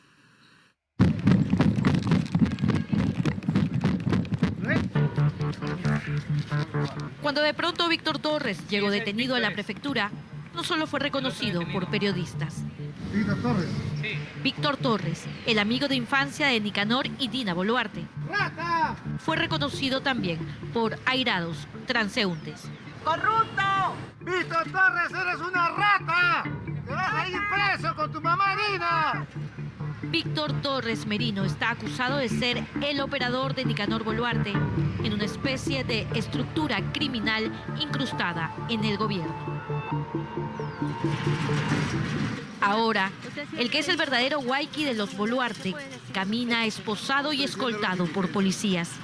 Muy distinto a hace apenas 2 meses, cuando por voluntad y decisión propia decidió ingresar a las oficinas de Cuarto Poder para aceptar lo que antes cayó.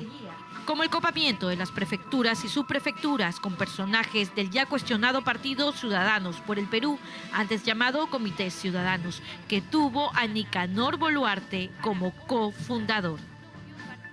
¿Usted acepta que en los inicios de los comités ciudadanos de Ciudadanos por el Perú estuvo la señora Dina Boluarte y su hermano Nicanor Boluarte? Lógico, sabía, porque estuve en la campaña. Ciudadanos por el Perú significa para la señora Dina Boluarte un factor de apoyo en la campaña y de confianza. Lógicamente, eso. Mientras Víctor Torres habla de confianzas y cariños políticos, la Fiscalía le imputa los delitos de organización criminal y tráfico de influencias por coludirse con Nicanor Boluarte y ser un operador de ese poder de facto desde que Dina Boluarte se hizo presidenta. A Víctor Torres se le responsabiliza de gestar el plan criminal mediante el copamiento de cargos públicos, prefectos y subprefectos, siendo que Víctor Torres, sin ser funcionario, se encargaba de acopiar los expedientes de currículum vitae o CVs. Cuando aún estaba en libertad, Víctor Torres ensayaba una excusa particular. ¿Por qué coincide que ellos apoyen el partido del hermano presidencial, como le llaman? Claro. Y sean prefectos o subprefectos. ¿Quién nombra a los prefectos? Es la presidenta. Así es. Claro, con resolución del Ejecutivo. No quien nombra. Y se supone que los subprefectos y prefectos tienen que ser personas de confianza, más que los prefectos en este caso, personas de confianza que el gobierno pueda confiar. De todos los partidos y proyectos políticos, Ciudadanos por el Perú es el más cercano a la gestión de la doctora Dina Boluarte al momento. Así es, que apoya la gobernabilidad actual. La detención de Torres, así como la de Nicanor Boluarte, son 2 golpes cuyo dolor sin duda han remecido las paredes de Palacio de Gobierno. Lejanos los tiempos en que este Huayqui de la vida era la sombra de Dina Boluarte en viajes a provincias y en los festejos de victoria, donde con solo una señal la tenía en la pista de baile. Una especie de hermano mayor, Víctor y Dina mantienen vigente una cuenta bancaria mancomunada. ¿Desde cuándo conoce a los hermanos Boluarte y en específico a la señora Dina Boluarte? A la presidenta yo la conozco desde niños. Bueno, ella es mucho menor mío. Tuve la convivencia de niños con su hermano, con Nicanor. En el pueblo todos nos conocemos. Igual soy hijo de una maestra. Igual, o sea, nos conocemos todos en el pueblo, pues es un pueblo muy pequeño. Cuando en 2021 Dina Boluarte fue ministra de Desarrollo e Inclusión Social, Víctor Torres obtuvo 5 órdenes de servicio por 53.000 soles en sus entidades adscritas como Cali Warma y el programa País. Lo sacaron cuando el escándalo mediático lo puso en evidencia, aunque él tiene otra interpretación. El que habla, ¿cuántos meses trabajé en el Estado? 5 meses. Y si hubiese sido un favor político, un favor personal, yo estaría trabajando o estaría en algún lugar. Pero no, Señor Víctor, ¿qué tiene que decir ante su ¿Usted era cómplice con el señor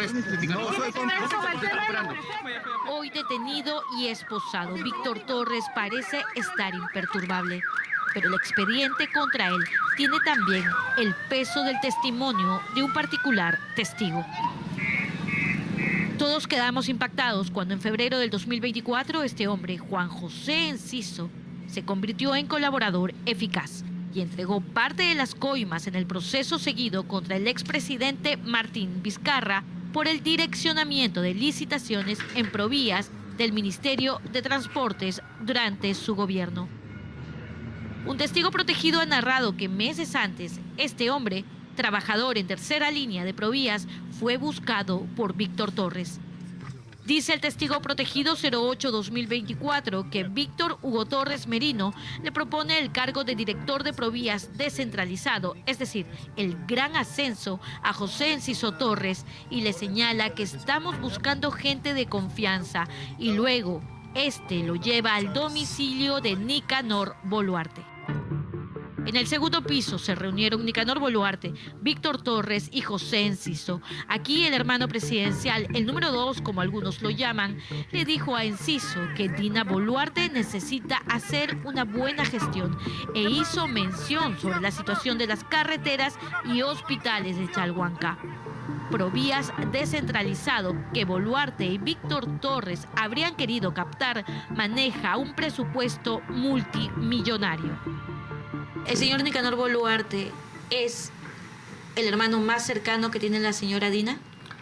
Bueno, como hermano menor, el que tiene más experiencia en el tema, que sí puede y podría, así como mi ley dijo que mi hermana va a ser mi, como dice, entonces podría ser un buen asesor, pero lamentablemente estamos en una coyuntura política y no es posible. ¿Y esas reuniones entre los Boluarte, Nicanor y Dina, se dan más en casas o en palacios? Su hermana, no.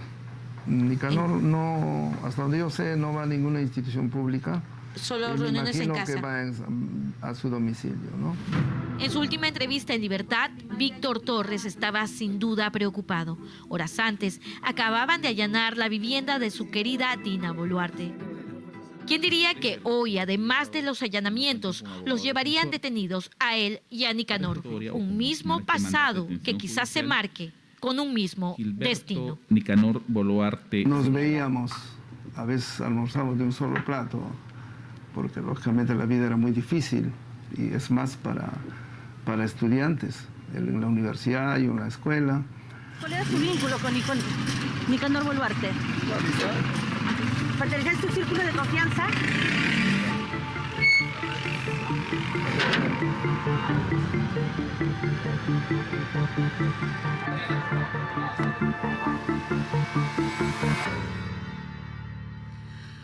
Si fuera verdad que comieron de un solo plato, si fuera verdad que tuvieron que pasar por dificultades económicas como tantos estudiantes, ¿cómo es posible que habiendo tenido la oportunidad de servir al país hayan hecho lo que hemos visto?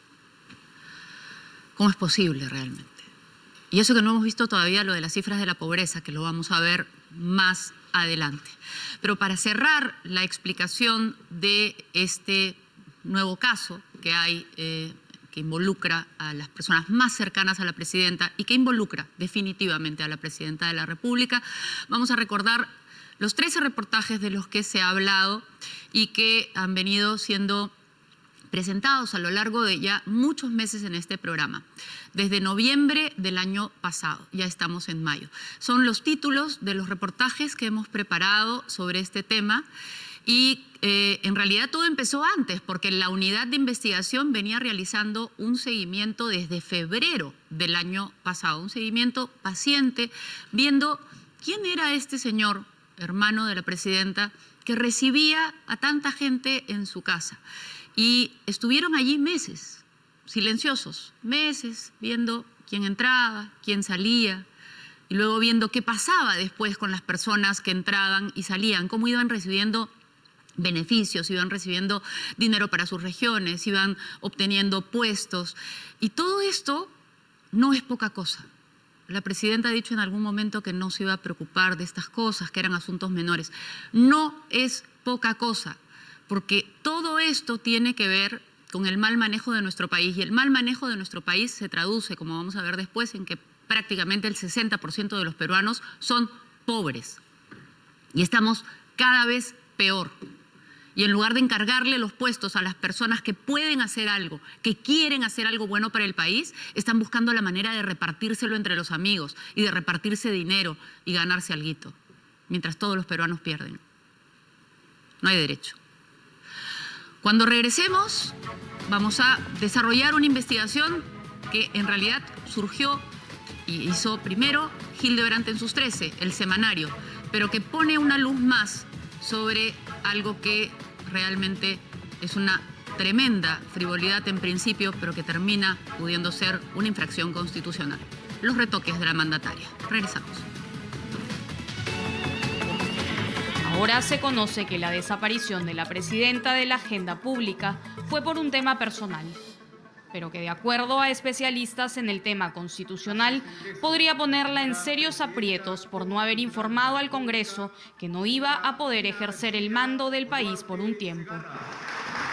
Nosotros, ¿por qué podemos afirmar que hay una intervención? Porque si originalmente yo tuviera o cualquier paciente esta nariz, obviamente no necesitaríamos de ningún procedimiento. Mi hermano se estaciona acá y la moto llega, ahí ni siquiera me pagó el carro, de frente se baja y le dispara. ¿Cuántos disparos? Dos. Y luego de ahí se da la vuelta, el otro joven de la otra motocicleta lo baja al señor Calín, lo tira al piso, el otro va, coge la mochila con dinero y se van a la fuga. ¿Cuánto dura ese episodio tan violento, Ese Giovanna? episodio no dura más de 2 minutos. Todo fue pero así. Yo he llegado, le alcé el polo a mi hermano, lo cogí, lo vi y ya mi hermano estaba muerto.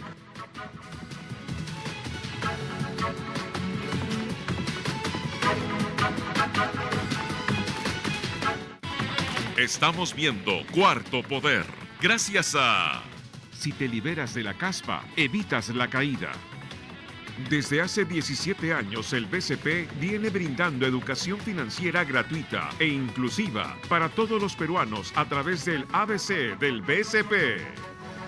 Ahora pago lo del profe Baile. No, tranquilo, yo lo hago. No, pero... De verdad, mi cuenta no me cobra comisión. Ya después arreglamos. Durante varios días en el año pasado. Una ausencia que... Amarás. Yogurt Gloria. Recomendamos ver este programa en compañía de un adulto.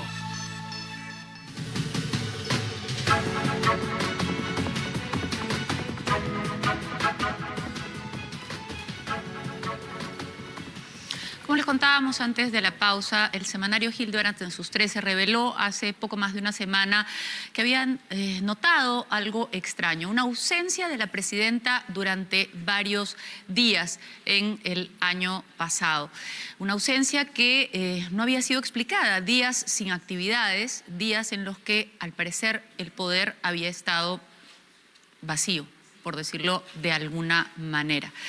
Y lo que ellos descubrieron, y que vamos a desarrollar aquí, es que al parecer la presidenta se había sometido a una operación estética, una operación para corregir la nariz y también quizá algunos otros detalles de rejuvenecimiento.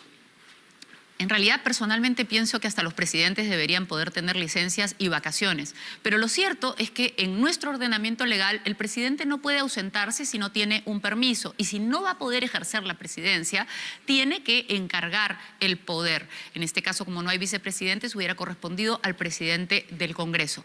Y allí está el problema aquí.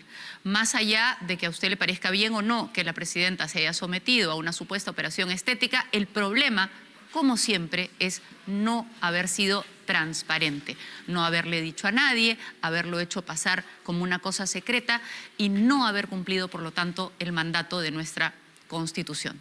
Más detalles sobre este tema en el siguiente reportaje de Romina Caballero. 10 de julio del 2023. La sonriente Dina Boluarte recibía en Palacio de Gobierno al presidente ejecutivo del Banco de Desarrollo de América Latina para tratar, entre otros temas, la presidencia pro tempore de Boluarte en la Alianza del Pacífico. En su rostro podía verse un brillo diferente. Reaparecía en una actividad oficial después de 12 días, en medio de un clima social todavía bastante movido. El anuncio de una nueva toma de Lima y una creciente desaprobación tras las revueltas que ya sumaban más de 50 muertos. Pero en ese momento nada parecía incomodar a la presidenta. Y es que detrás de esa mirada y ese rostro reluciente, Dina Boluarte escondía un gran secreto. Sin embargo, ese secreto no pudo ocultarse por mucho tiempo.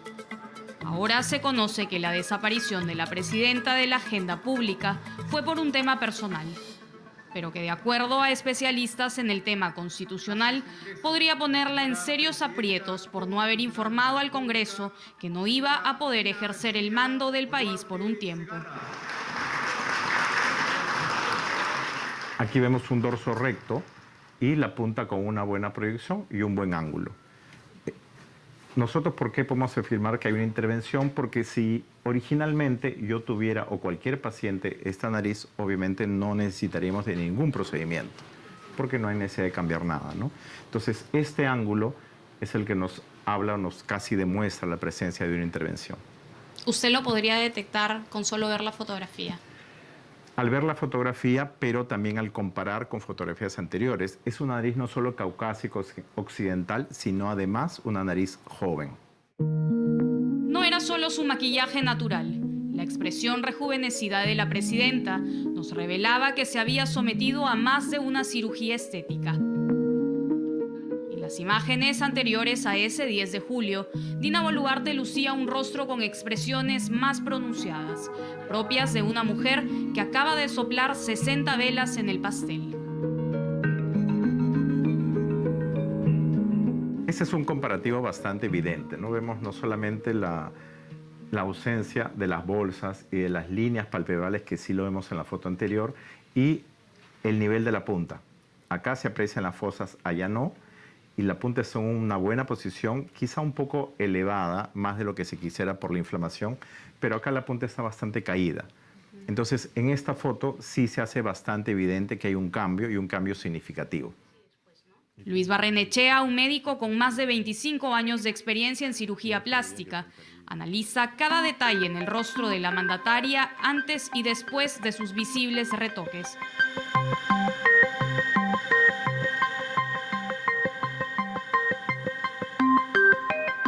Además, revela un dato no menos importante en esta historia, que podría haber pasado desapercibida si no fuese porque la recuperación de todos estos procedimientos estéticos obligaron a la máxima autoridad de nuestro país a suspender su agenda por 12 días y abandonar temporalmente sus labores como presidenta de la República. Esta es una cirugía que no duele, pero se inflama. Es más, cuando manipulamos el tabique nasal, posiblemente dejemos tapones unos 2 o 3 días. Entonces, por lo menos se requieren 5 o 6 días de recuperación, ¿no? Porque uno no puede hablar bien, uno no puede presentarse ante cámaras porque generaría pues mucho impacto. Entonces, todos los que trabajamos en atención al público o frente a una cámara, tenemos que separar al menos 8 días para esta recuperación. ¿Podríamos afirmar entonces que estos 12 días de ausencia se debieron a la recuperación por una rinoplastía? Es muy probable. Es muy probable que la rinoplastía haya requerido esta recuperación. Mientras que los tratamientos conservadores de rejuvenecimiento facial son tratamientos que sí te los puedes hacer y en 2 o 3 días ya estás hábil para trabajar. La señora presidenta se encuentra acompañada. La última aparición en público de la presidenta había sido el miércoles 28 de junio, en una ceremonia de condecoración a valerosos policías en actividad.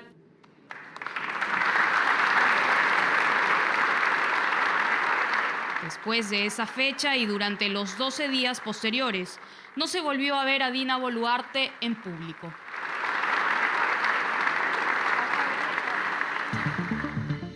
Entre el jueves 29 de junio y el domingo 9 de julio del 2023, poco o nada se supo de Dina Boluarte. La agenda oficial de Palacio de Gobierno no consignaba actividades. Los días 29, 30 de junio y el 1, 2, 3 y 4 se lee no hubo actividades. Los días siguientes, hasta el 9 de julio, Boluarte tampoco tuvo agenda oficial. Por esas fechas, salían a la luz nuevas denuncias en su contra por un presunto plagio. En ese periodo, además, se realizaron 2 sesiones de Consejo de Ministros, una el miércoles 5 de julio, en la que Boluarte participó de manera virtual, como se lee en esta acta de la reunión. La presidencia de la señora Dina Ercilia Boluarte Segarra, presidenta de la República, quien participó de manera virtual a través de la plataforma Webex. La otra sesión fue el 7 de julio, en la que la presidenta estuvo ausente.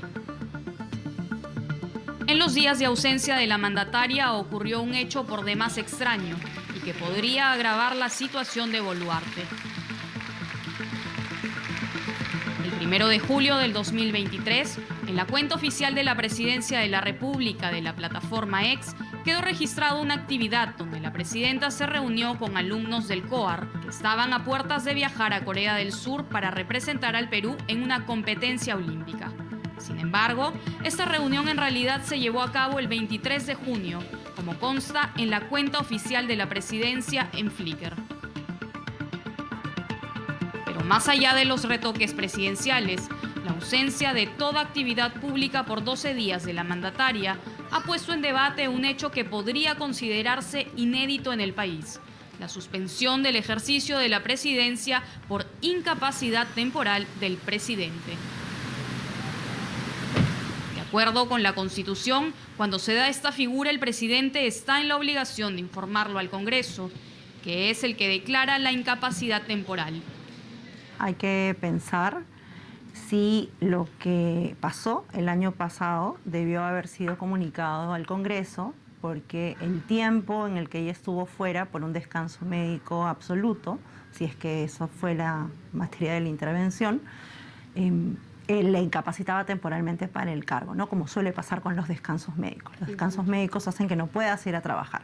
Cualquier descanso médico de esa índole está previsto en nuestra Constitución para que sea reemplazado por quien ejerce la vicepresidencia, pero en nuestro caso, como no tenemos vicepresidente o vicepresidente, tendría que haber sido comunicado para que sea el presidente del Congreso quien ejerza ese cargo. Otro elemento importante a considerar en una situación como esta es el tiempo en el que la mandataria no va a poder ejercer realmente la presidencia, lo que de acuerdo a los especialistas genera un vacío de poder. Concentrémonos en el tiempo del descanso y el reposo, que ya podemos hoy documentar que la presidencia del Perú básicamente ha tenido un vacío. Y eso es algo que no debería pasar desapercibido, y no debería pasar desapercibido para la población, como en el Congreso no hay un ánimo de cobrar responsabilidad política por algo que no es, como tú has dicho, un tema menor. Es posible que la presidenta no haya querido soltar el cargo, pero yo creo que lo que no ha querido es transparentarle a la población el motivo de la ausencia, ¿no? Desde el gobierno, el único que ha salido al frente y se ha pronunciado ha sido el reciente estrenado vocero del despacho presidencial, Freddy Hinojosa. Es el derecho a la intimidad personal. En este sentido, este derecho también le asiste a la Presidenta de la República. Por lo tanto, no me voy a pronunciar sobre aquellos actos que formen parte de la esfera privada de un ciudadano y más aún de la Presidenta de la República. Sin embargo, para la congresista Ruth Luque, esto va más allá de la esfera privada de la presidenta y por eso le ha pedido al Ejecutivo información muy puntual sobre las actividades en el periodo del 29 de junio al 9 de julio del 2023. La agenda de la presidencia, los descansos médicos por motivos personales de la presidenta, el descuento de los saberes de la presidenta y las actas de las sesiones de Consejo de Ministros. Hay varias cosas. Una primera es que yo espero que me remitan la documentación que he solicitado. O sea, creo que, digamos, me permitiría a mí como parlamentaria tener una valoración sobre el contenido de lo que ha sucedido los 12 días. Yo sé que hay información que ya se ha propalado por medios de comunicación donde se está dando cuenta que hay una especie de vacíos. Y entonces, si eso es así, si es que realmente se demuestra que ha habido un abuso en el ejercicio del poder y se ha generado un vacío y no se ha seguido el procedimiento constitucional establecido, desde mi punto de vista se han generado dos posibilidades. Una primera, una infracción constitucional, porque se ha incumplido el artículo 115 de la Constitución. Y segundo, esto también podría ser causal de vacancia, porque ya se ha generado la infracción. Mientras la congresista Luque espera respuestas desde Palacio de Gobierno, la mandataria se refugia detrás de su vocero presidencial en un caso muy delicado que en realidad merece más respuestas y menos silencios.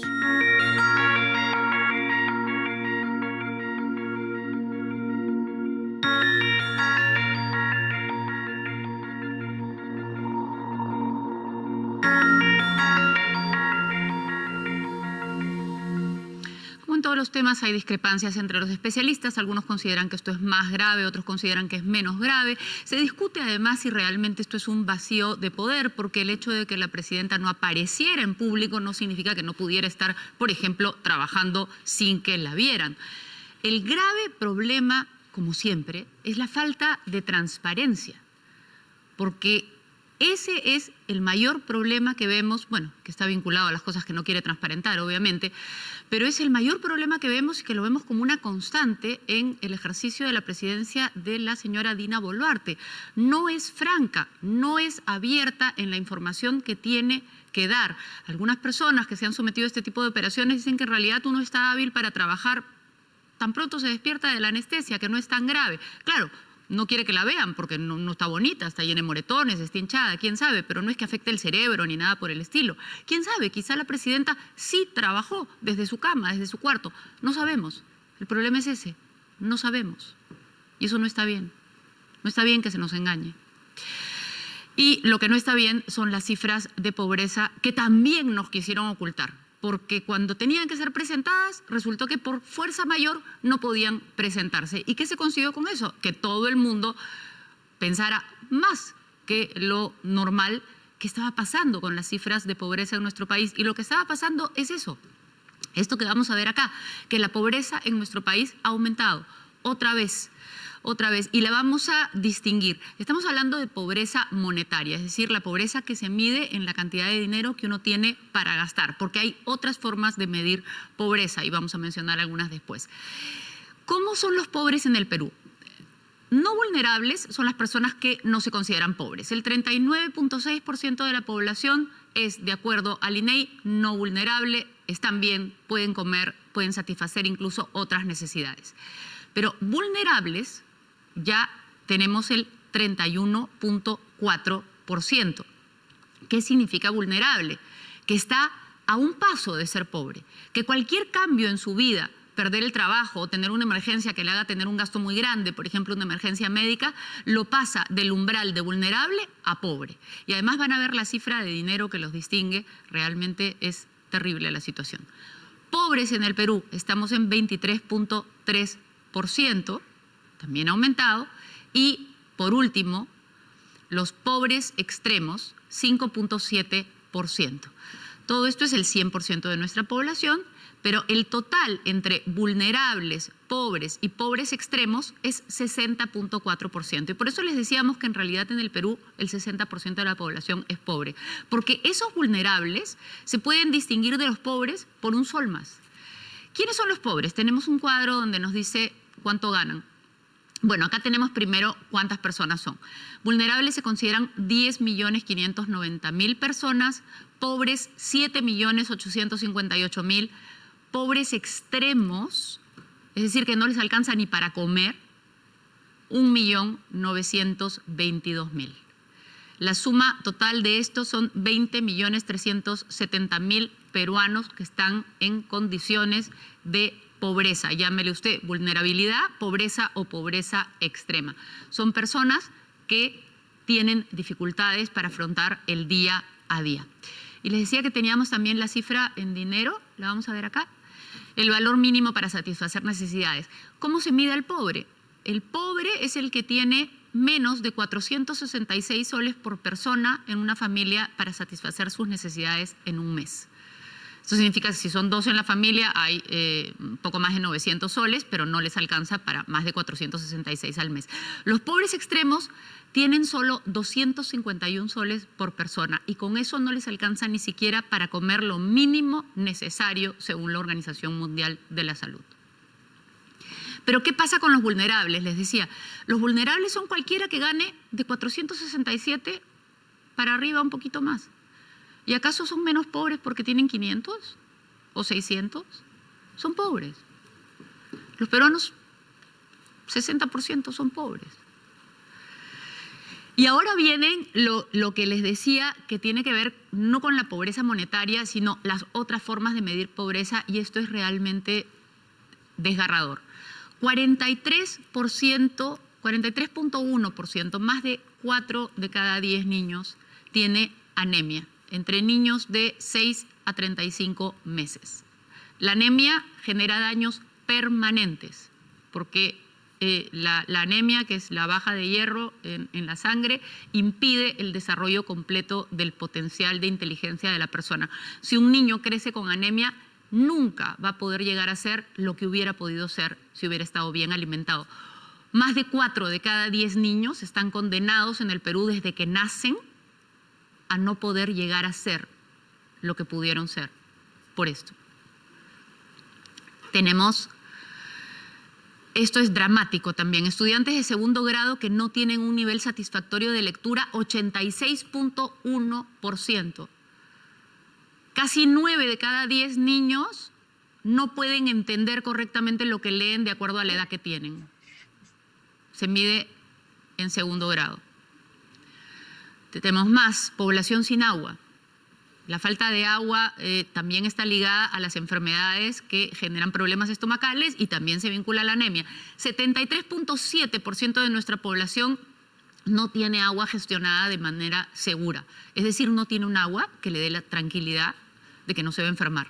Y muchos no tienen nada de agua, sencillamente. Tienen que ver cómo la compran en camiones. Vieron la semana pasada el reportaje de camiones. Ya. Gente que no tiene energía eléctrica de red pública. 50.5%, la mitad del país. Y una más, tenemos 2 más, tenemos la población en edad de trabajar que no está afiliada a un sistema de pensiones, tanto que se llenan la boca los congresistas discutiendo sistemas de pensiones. El 65.9% de la población no está afiliado a ningún sistema de pensiones. Ahí tienen todos sus retiros de las AFPs. Estos señores no están afiliados a nadie. No tienen ninguna seguridad de tener una pensión en su vida. Y esto se relaciona con el siguiente cuadro, que es la informalidad en nuestro país. El 71% de la población ocupada tiene un empleo informal, muchas veces relacionado con la pobreza, y este es probablemente el principal problema de nuestro país. La informalidad, que hace que esta gente tenga problemas en todos los ámbitos. Por ejemplo, recurren a los préstamos informales, no tienen un seguro de salud, no tienen un seguro de pensiones, un sistema de pensiones. Es una desgracia. Y todo esto son las últimas cifras de nuestro país. Estamos retrocediendo, hemos retrocedido muchísimos años. Algunos dicen que nos va a tomar 20 años si es que todo no fuera maravilloso llegar a las cifras que teníamos antes. Otros dicen que tomaría mucho más. El problema es que no parece que estemos avanzando. Y ahí está lo que les dijimos, en resumen, un resumen triste, pero que hay que ver y hay que enfrentar. Regresamos con más después de la pausa. Mi hermano se estaciona acá y la moto llega, ahí ni siquiera apagó el carro, de frente, se baja y le dispara. ¿Cuántos disparos? 2. Y luego de ahí se da la vuelta, el otro joven de la otra motocicleta lo baja al señor Calín, lo tira al piso, el otro va, coge la mochila con dinero y se van a la fuga. ¿Cuánto dura ese episodio tan violento, Ese Giovanna? episodio no dura más de 2 minutos. Todo fue pero así. Yo he llegado, le alcé el polo a mi hermano, lo cogí, lo vi y ya mi hermano estaba muerto.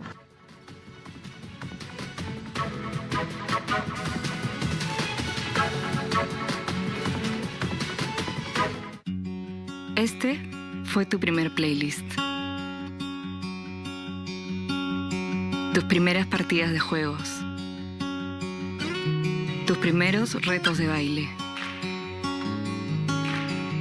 Tu primer tutorial de make-up. Un grupo de policías ha permitido desbaratar una banda sanguinaria que se dedica Domingos a las 10 de la noche. Y va a salir. Con toda la hinchada de la bicolor.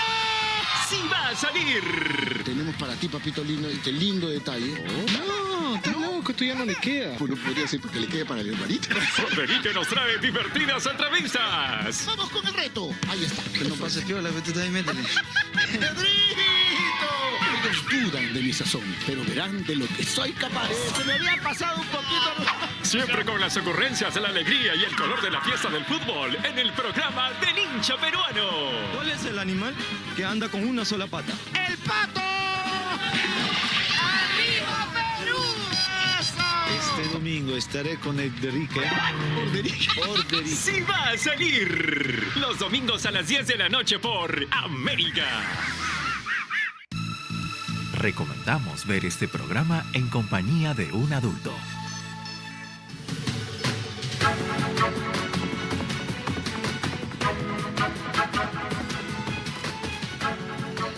Nuevamente, el buen trabajo de un grupo de policías ha permitido desbaratar una banda sanguinaria que se dedicaba a hacer seguimiento, es decir, a marcar a las personas que entraban a las entidades bancarias a retirar grandes sumas de dinero.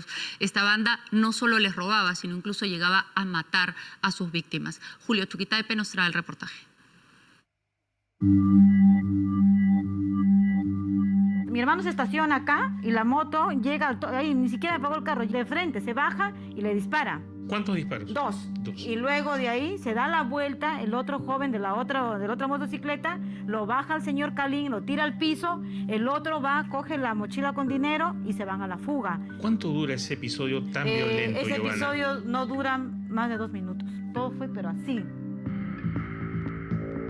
Yo llegado, le alcé el polo a mi hermano, lo cogí, lo vi y ya mi hermano estaba muerto. ¡Oh, está vivo! Está vivo, está que respira. Maneja, maneja. ¿Por qué tanta violencia? Eso es lo que todos los días me pregunto. ¿Por qué pasa tanta violencia en Trujillo? Porque así como me ha pasado a mí, está pasando a mucha gente, muchos familiares, y no me gustaría que a nadie le pase o que viva lo que yo he vivido, porque es muy triste. Hace solo 2 meses, la vida de Julio César Reina, empresario minero de 45 años, se extinguió para siempre.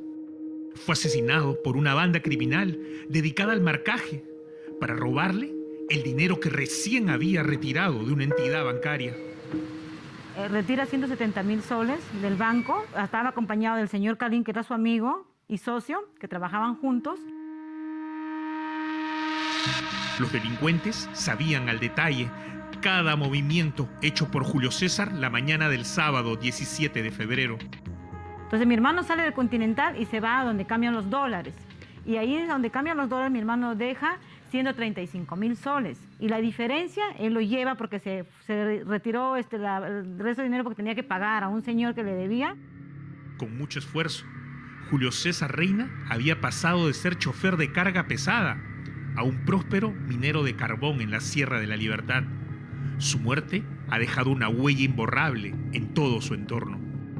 Era un hombre que se dedicaba todos los días a trabajar, incluso a veces ni dormía bien porque quería salir adelante, no porque tenía a sus hijos, darles otra vida a sus hijos. Pero todo se quedó truncado por unos malditos desgraciados. ¿Por qué te fuiste, hermano? Muy pronto a su partida y me duele muchísimo. Yo quisiera que si yo pudiera dar todo lo que tengo por la vida de mi hermano, lo daría. Porque me duele bastante el que no esté y que nunca más lo voy a ver. Fue asesinado por una banda organizada dedicada al marcaje de empresarios que retiraban fuertes sumas de dinero de los bancos. Para esto, contaban con la complicidad de cambistas y con personas que pasaban el dato desde el interior de los mismos bancos. Cada golpe se están llevando 300,000, 80,000 o 50,000 dólares, montos grandes. La suma de los principales casos que se están mencionando suman aproximadamente 1.800.000 soles. O sea, nosotros calculamos que en total estas personas deben haber, en todo este tiempo que han realizado estas actividades ilícitas, deben haber amasado una fortuna de aproximadamente 4 millones de soles. Andan preguntando en qué anda el muchacho, porque ella no vive tan gacho. Lo miran y piensa la gente que se ha metido al mal ambiente. Luego de cada asalto, estos criminales celebraban por todo lo alto. Fajos y fajos de billetes de 100 soles exhibidos en redes sociales, Dile de tus sensaciones. junto a botellas de whisky, además de su identificación con personajes como Pablo Escobar o Tony Montana, un narcotraficante interpretado por el actor Al Pacino en una película de hace más de 40 años. Y este grupo criminal encaja perfectamente, ¿no?, para sus intereses ilícitos en lo que son asaltos a personas que salen de entidades financieras. Había incluso un cambista que es el que proporcionaba la información para poder hacer seguimiento a las personas, a los civiles que hacían cambio de dinero, ¿no?, de montos elevados, para después, más adelante, hacerles el seguimiento y quitarles de manera violenta, ¿no?, su dinero, ¿no? En esta banda criminal operaba una mujer convertida en una pieza clave. Era la encargada de hacer el seguimiento de las posibles víctimas dentro de los bancos. Estas imágenes muestran el seguimiento hecho a un empresario que nunca se imaginó estaba siendo marcado al interior del banco. 15 de marzo pasado, 3 en punto de la tarde, ingresa a esta oficina del banco BBVA, ubicada en el distrito de Chepén, el empresario dedicado a la agricultura, Almiro Ortiz Ruiz, quien viste un short blanco, polo amarillo y chaleco azul. Saca su ticket de atención y espera tranquilo. 7 minutos después, aparece en escena esta mujer, quien también saca un ticket de atención. Se trata de Kiara Aponte Alba, miembro de los compadres Nueva Generación. Sigue al detalle cada movimiento de Almiro Ortiz, quien pasa a la zona de ventanillas y retira 60.000 soles.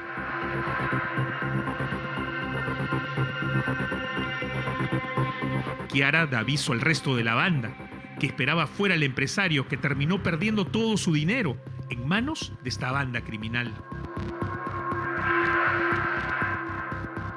Son mujeres que actúan dentro de este grupo y que entran a las entidades bancarias y empiezan a mirar a las personas que retiran grandes cantidades de dinero, y estas son los que pasan la información a los otros integrantes que se encuentran fuera de la entidad bancaria o financiera, ¿no? 18 de noviembre pasado, la empresaria Jessica Sedano Sánchez fue interceptada por esta misma banda criminal en la calle Los Brillantes, ubicada en la urbanización Santa Inés, aquí en Trujillo. El violento asalto, en el que le arrebataron más de $15.000 y 1.300 soles, fue registrado por esta cámara de seguridad.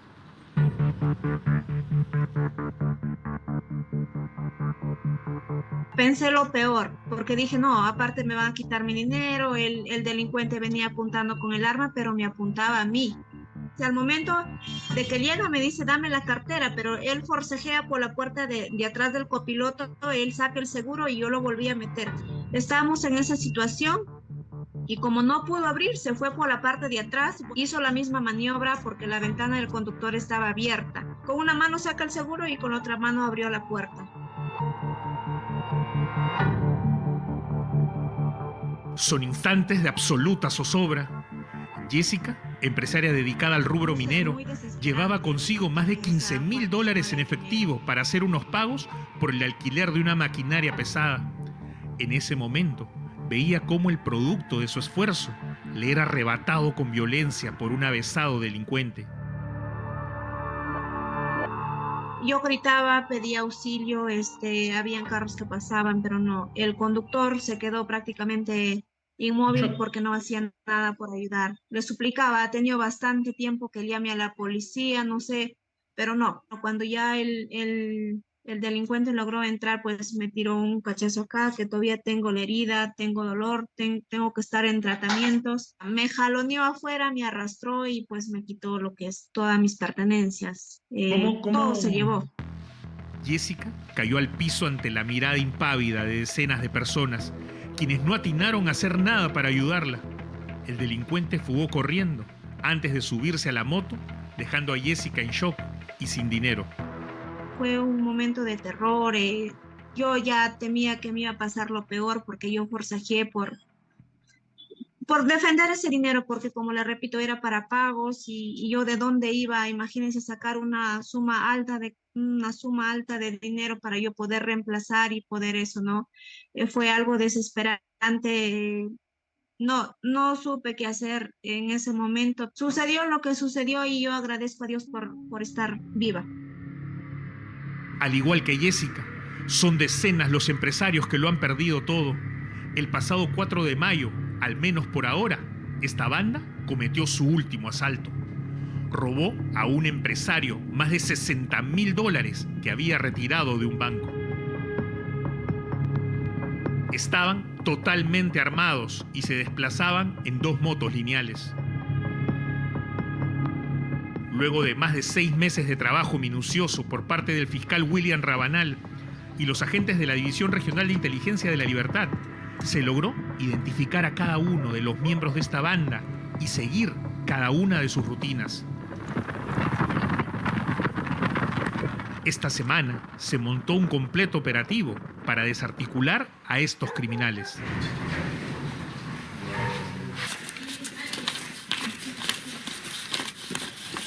Miren. Fueron cayendo uno a uno, entre ellos el delincuente que asesinó al empresario Julio César Reina, identificado como Jean-Pierre Díaz Gutiérrez, conocido con el apelativo de Nacho. Fue intervenido por el coronel Víctor Reboredo, quien apoyó durante el operativo. Junto a este sujeto cayó también Kiara Aponte Alba, la mujer encargada de hacer el reglaje a los empresarios al interior de los bancos. Lo que se le está protegiendo es la propiedad de las personas, en este caso el dinero de las personas que se esfuerzan por trabajar, y de pronto viene un criminal y les quita de la noche a la mañana 80.000, 50.000 que con mucho esfuerzo han ganado. En total se logró detener a 15 de 17 objetivos y desarticular por ahora a esta banda criminal. Sin embargo, la batalla contra el crimen continúa en Trujillo.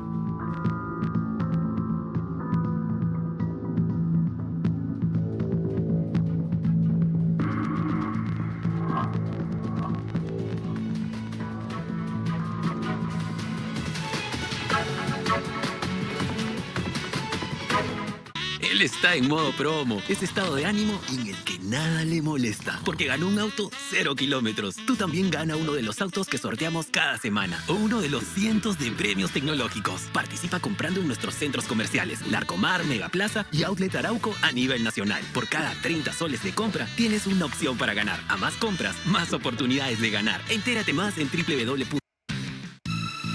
Recomendamos ver este programa en compañía de un adulto.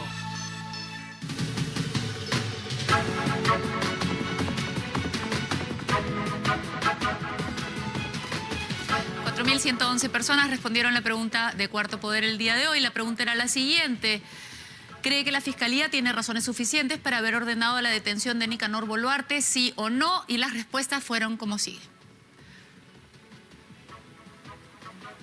Sí tiene razones suficientes, 90%. No tiene razones suficientes, 10%. Muchas gracias a todos los que respondieron la pregunta. Que terminen de pasar un lindo Día de la Madre y nos vemos el próximo domingo a las 8. Gracias.